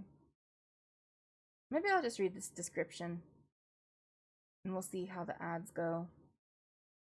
A witty, okay, sure, spectacular and timely tale of modern day witches waging war on the patriarchy. You see what I mean? From fan favorite Kristen Miller, the author of The Change, Lula Dean's Little Library of Banned Books. I have not read any of these. I think we did read a Kristen Miller though. I might go look at that while the ads play. I might go see what she's done. Yes, that's what I thought. I did read this one. Okay. She does write for what looks like it's a more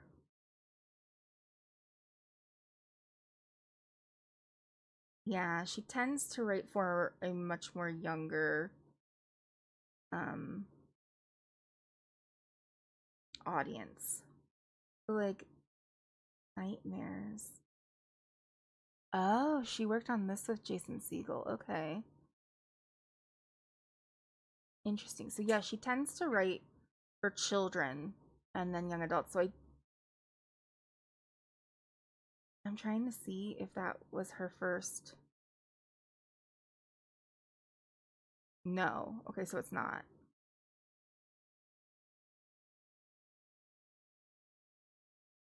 Okay. So I was wondering if that was maybe her first adult book. But no, the changes. What's the little thing? Yeah. Fiction contemporary.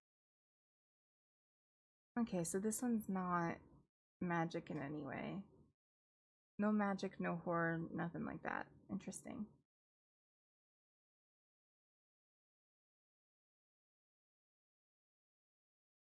Interesting. Okay. But yeah, she tends to write for a younger audience, and I think that shows. I think that really, really shows in this one.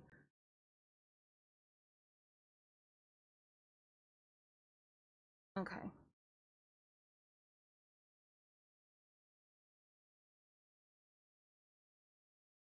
I'm just gonna wait a few minutes. Get a drink. You're still here. I appreciate you. I want to just get through this last one, and then I'll show you what I finished yesterday. Practical Magic is one of my favorite movies. Watched it twice last week. I haven't seen it in a really long time, but I know I've watched it as an adult, if that makes sense. But it's been a really long time for me because I don't watch films that often. I should go look and see if I can find it somewhere. I don't have any streaming services, so it makes it a little bit difficult. Um, but yeah, I love that movie. I also love Sandra Bullock in uh Redhead Lady. Fuck, what is her name?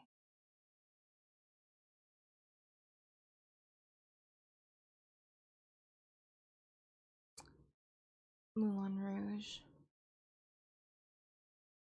I also just like redhead ladies. Thanks, Ro. What is her name? Someone save me from myself. Practical Magic, redheaded lady. What's her name? It's been too long since we had gay shit in the stream. I agree. Hold on, let me get that up there. There we go.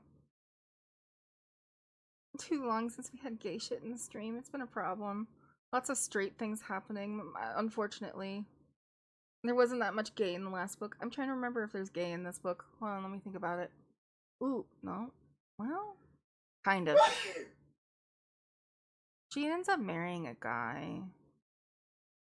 But there's some lesbians and there's some lesbian witches. I'm sure of it. I don't know who. Anyway, you guys are back, and I'm never gonna remember this woman's name, so you know, that's fine. There are places on Earth where nature's powers gather. Girls raised there are bequeathed strange gifts. Bequeathed is such a great word.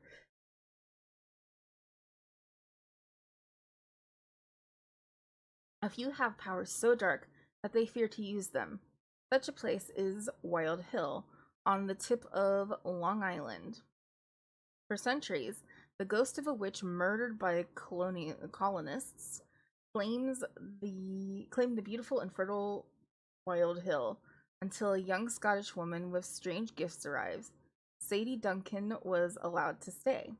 5 generations of Sadie's descendants called Wild Hill home, each generation more powerful than the last.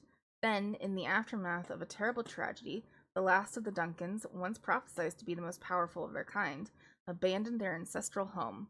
One of them, Bridget Laguerre, moved to California and turned her dark gift into fame and fortune. Her sister Phoebe settled on a ranch in Texas, where women visit in secret for her tonics and cures. Phoebe's daughter Sybil has become a famous chef.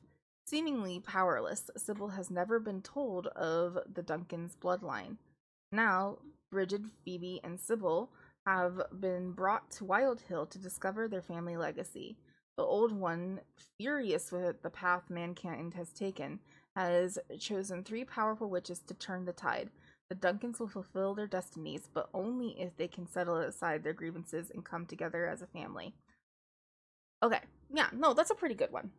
So, if you read it, there's a lot of anti-patriarchal stuff that, again, the only reason it makes me uncomfortable is that sometimes I feel like that is a good way to end up in turfdom, and I think that's what it is about it.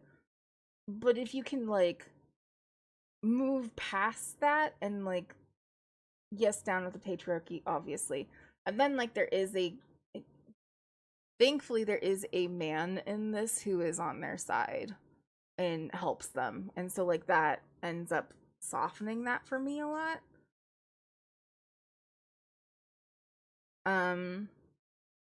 It makes it a little bit better for me, but it ends up just being like this fantasy of being able to torture and kill all of the extremely wealthy men who have used capitalism and their power that comes from that to destroy the world without much care. They just murder them all. And it becomes a sort of fantasy of like, oh yeah, we just killed all these people who are responsible for all these awful things. But it lacks nuance. It lacks any depth, really. It's just like, oh, these are people who are using the patriarchy and the capitalist society that we live in to gain wealth and protect their own and fuck everybody else, and who cares if the poor are poor and they're starving, and who cares if the earth is dying, don't care about that as long as my bank account is full. But like, that feels good, but it's also just like so surface level. Um, but again, I looked through. I did read one of her books, and I talked about it, and I kind of liked that book. But it was a young adult book, and then like looking at the books that she's worked on, she tends to write for children. Children and young adult is her main go to, and I think that shows in this because it is such a surface level.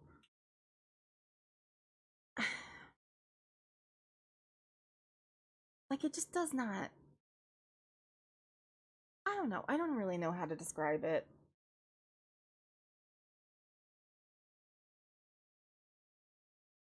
There's a lack of depth. There's a lack of nuance. It's still in a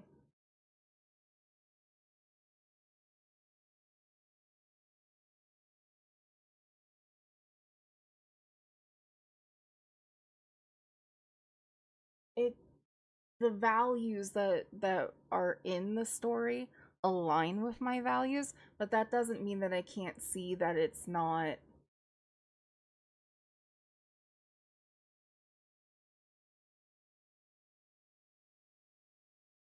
I guess it's just like I don't want to say it's not well written because it's fine, but it's just a shallow, I guess is the best way to describe it. I don't know. Okay, let's go through it. So I don't hate it. I don't hate it, to be clear. I just think that it just is what it is. And like the fantasy of it is it feels good because it's like, aha, I do want to see those people pay for their horrible crimes. Um but at the same time, like I don't know.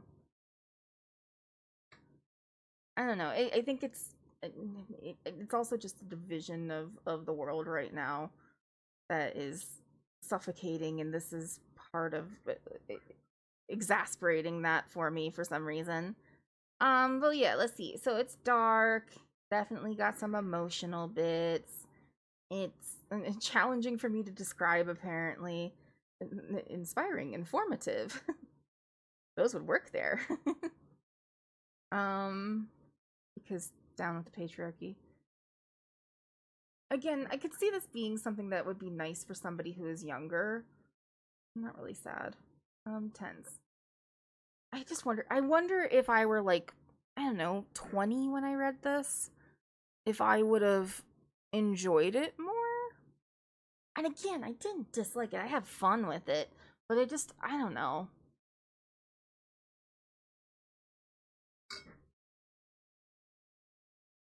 Hmm. Medium pace, plot or character driven, kind of a mix. Strong character development, sort of. The characters are sort of lovable. Is the characters are they diverse? Not really. Flaws of the main characters are focus of the book. Yeah, pretty much. Um, so I don't want to put a 2 on it. I might just give it a 3, like a flat 3. Because again, I think it's not bad. It's not that it's bad. It's just that it's leaving me wanting. And I just feel like the storytelling of it ended up being quite shallow. And while the values of the story align with my personal values and morals, um, that doesn't mean that I can't wish that, you know, it still left me wanting more nuance and a deeper discussion on the topics. So that's basically what I'm going to say. Okay. So let's do that. The book was okay. I enjoyed a lot of it. And while I found the fantasy of the plot enjoyable, I recognize that that it was rather lacking depth. I believe the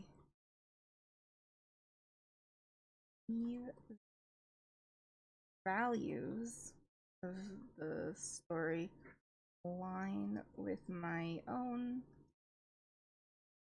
values and roles, but I think that the plot ultimately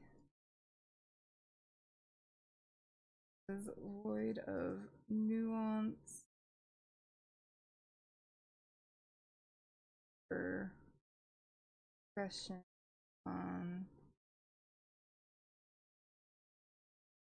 the ways the turkey isn't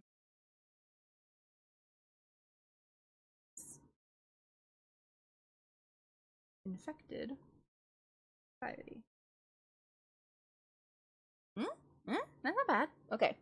The book was okay. I enjoyed a lot of it, and while I found the fantasy of the plot enjoyable, I recognized that it was lacking depth. I believe the values of the story align with my own values and morals, but I think that the plot ultimately was void of nuance and a deeper discussion on the ways the patriarchy and capitalism has infected society. Not bad, though. We'll just do that. Not bad, though. I may have enjoyed this more had I picked it up when I was younger.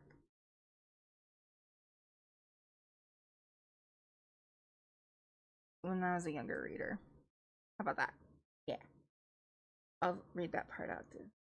Not bad though. I may have enjoyed this more had I picked it up when I was a younger reader. Anyway, if we put it in there, you know, if I ever edit something out of this, it'll make a good little soundbite. Alright. Save. And that makes all 12 books that I read in October. Holy crap, we went over by a lot. Sorry about that. Okay, so that's what all of them are. If we go back to summary, or wait, let me go back to stats real quick. And we'll get October, and then I want to generate these because I want to see, they'll show us a ratings collage. We can generate it. And then we can also look over at this wrap-up information in a minute. Here we go. So we did a 3.5 for The Dead of Summer by Ryan Sala, a 4.0 for What Hunger by Catherine Dang, or Dong. Anyway, a 3.0 for The Tour Season by Bryn Weaver, but we all know it was a 5-star in my heart. But I can't let that stand. I can't let that rating stand for what it was. The Bewitching by Sylvia Moreno Garcia got a 4.75 from me. Then Hemlock and Silver by T. Kingfisher got a 5-star. The Possession of Alba Diaz by Isabel Cañas. I tried. Was a 5-star. The other T. Kingfisher one, What Stalks the Deep, also got a 5-star out of me. That was in my 5-star moment. And then we have, yay, I did it. I did it. 3.5 for Fall of the House of Usher, the original short story by Edgar Allan Poe. Bury Your Bones in the Midnight Soil by V. Schwab got another 5-star out of me. The Salvage by Anbara Salah, I think it was. I can't see their last name there. That was a 4-star, and then another 4-star for Tiffany D. Jackson's The Scammer, and then a 3-star for The Women of Wild Hill. Not that I super disliked it, but I do think that it was a little It was left wanting. Nothing I hated in this one. And that's what happens when you don't let Amazon dictate what you read. Let's go ahead and look at the summary real quick, too. So I read 12 books, 3,802 pages, average rating of 4.15. Was feeling really good this time. Almost all of them were horror or thriller of some way. A lot of this historical right now. Here's my little graph. All fiction, all digital. Some of them I also had audio. No, most of them. I like to have the audio in my ear too while I read. Average book length was 335 pages, and it took me about 2 days. You can actually look on the calendar. There was one that was like, I think, 4 days. And then we'll look at this last book, and then I'm going to wrap up with you guys. Let's get this calendar to come in. Alright, so yeah, I finished the Ryan Lasala one in 3 days. 3 days for Wet Hunger. 2 days for Taurus season. 3 days for the Bewitching. Yeah, just the 2 days for Hemlock and Silver. 3 days for the possession of Alba Diaz. Practically. Look at that, 117 and then 75. And then I finished that obviously in a day. Yeah, this one was the one that took the longest because it was like a 500 and something page book. But the Barrier of Bones and the Midnight Soil took 4 days? 5 days. 1, 2, 3, 4, 5. 5 days. Then 3 days, 2 days, 3 days, and then the one that I'm currently reading. Or no, I finished this one. I finished this one yesterday. Anyway, kind of cool. Kind of cool. That was my month of October. Thank you guys for hanging out and listening to it all. I did just finish this one. So I started this on Halloween. It's The House of Monstrous Women.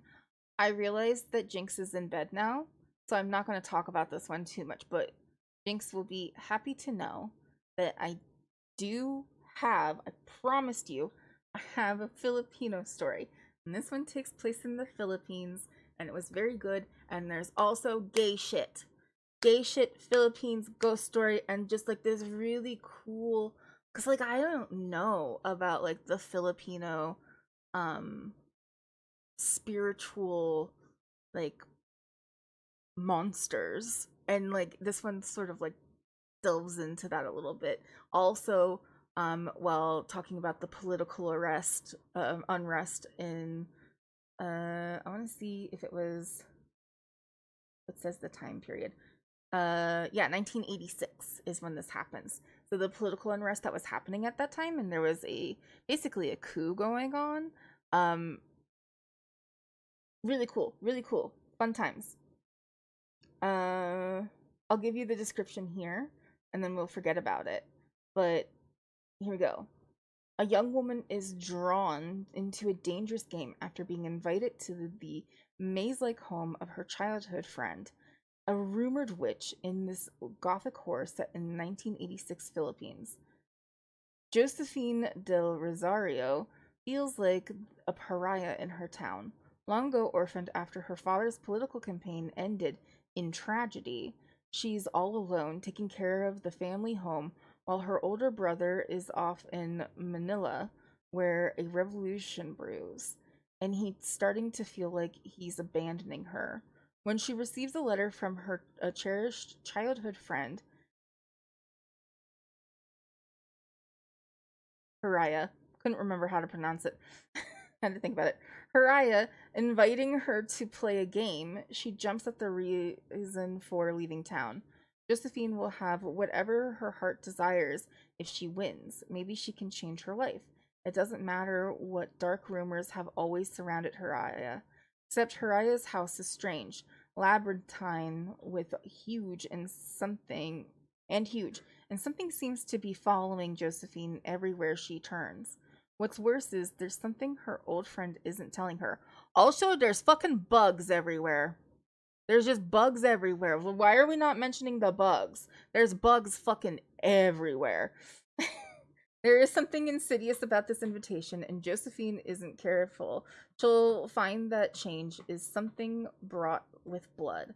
Hopefully, I remember more about this because I really want to talk about it. But I'm going to talk about it while Jinx is here because I think that Jinx will appreciate something from their own heritage. So we will keep that for next month. So our next wrap up is probably going to be actually the first. The 1st of December is the closest one because we try to stick as close to the 1st as we can get. So we'll do another wrap up on the 1st of December and do all of my November reads. If you have a book to if you have a book that you think that I might enjoy, you can always let me know. You can also follow me on Storygraph if you're on there, and I will follow you back. I appreciate a follow anytime. And you can see what I'm reading while I'm reading it. There's like a feed and stuff like that, and I update it pretty much every day. So that reminds me, let's go ahead and take a quick look before we sign off. I'd like to see where my streak is, because I don't actually know. Let's see. It has to calculate it. It's a big one. Current streak is 1,189 days of reading. So I've been reading every day since August of 2022. Yeah. So, but yeah, if you have a book that you think I might be interested in, you can always let me know in the Discord. There is a book channel. If you'd like to discuss any of these books, or if you read one of these books and want to be like, oh hey, I read one of the books that you talked about, we can talk about it in there. Let me think if there's anything else that we should mention. Yeah, if you have any ideas for birthday party things that I could do, go ahead and let me know. Thursday is my next stream. I'll be doing Stardew probably on Wednesday with the Chaos Boys. But I don't stream that because my computer does not let me. My computer and my internet are like, no, you may not. So I don't stream, but you can join one of these guys.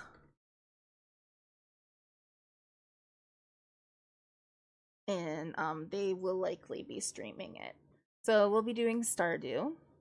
Then on Thursday, I will be doing a music stream, and we're going to be taking a look at video game music. I already have a lot of submissions, but if there is a video game song that you think I should listen to, keeping in mind it's something that I will be singing, something that you think I might be good at singing, you can definitely put that one in the music channel in the Discord, and I will take a look at it. Yeah, I think that's it. Saturday, we will start home safety hotline. Another horror adjacent sort of game that I know fucking nothing about. Not nothing, but practically nothing about. But we'll start that on Saturday, and we'll just play it for a couple of weeks. I'm not gonna say we'll do all November of home safety hotline, but it might be. Who knows? So that should be fun, and that's the plan so far. I don't know what the next music stream is going to be, but you can get my schedule on Sundays. I always post it in the Discord or on Blue Sky. Holy shit, did I forget to post it on Blue Sky? I don't remember. I might have. Should be there though. It should be there. I don't really remember. Anyway, okay. Thank you so much. Oh, thank you, Ro. I appreciate you. Thank you for the head pats. Let me go ahead, get away from here. I should have been here all this whole time. We could have had Why is it not working? There it goes. I'm big now. Look at me.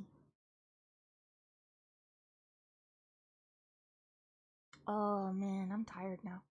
Okay, so we need to raid. We're gonna. I almost positive that Glitch is live, because otherwise, I don't know why Glitch is so quiet. You are good, thank you. I was gonna go look for you. So we're gonna go ahead and just raid into Glitch. No, it's fine. You're working. It's your work time. I'm the one who went overtime by an hour. Well, let's go in. And raid our buddy Glitch. Call around. Did I type it right? Did I type it right? I did type it right. Good job, Callie. Good job. Anyway, have a really great rest of your day, just like the SurveyBot says. I really appreciate you guys hanging out with me, listening to me talk about my favorite thing, which is books, my special interest. If you are desiring to listen to me talk about other books, I do have a YouTube channel that is woefully not used right now, but I talk about books in a lot of the videos on there, and there's a couple of shorts about books I have read earlier in this year. I need to get back on that, but I hate editing videos so much. But yeah, anyway, I hope to see you later on in the week. Let's go say hi to Glitch. You guys have a lovely rest of your day, and I don't know. Love you. Bye, everyone.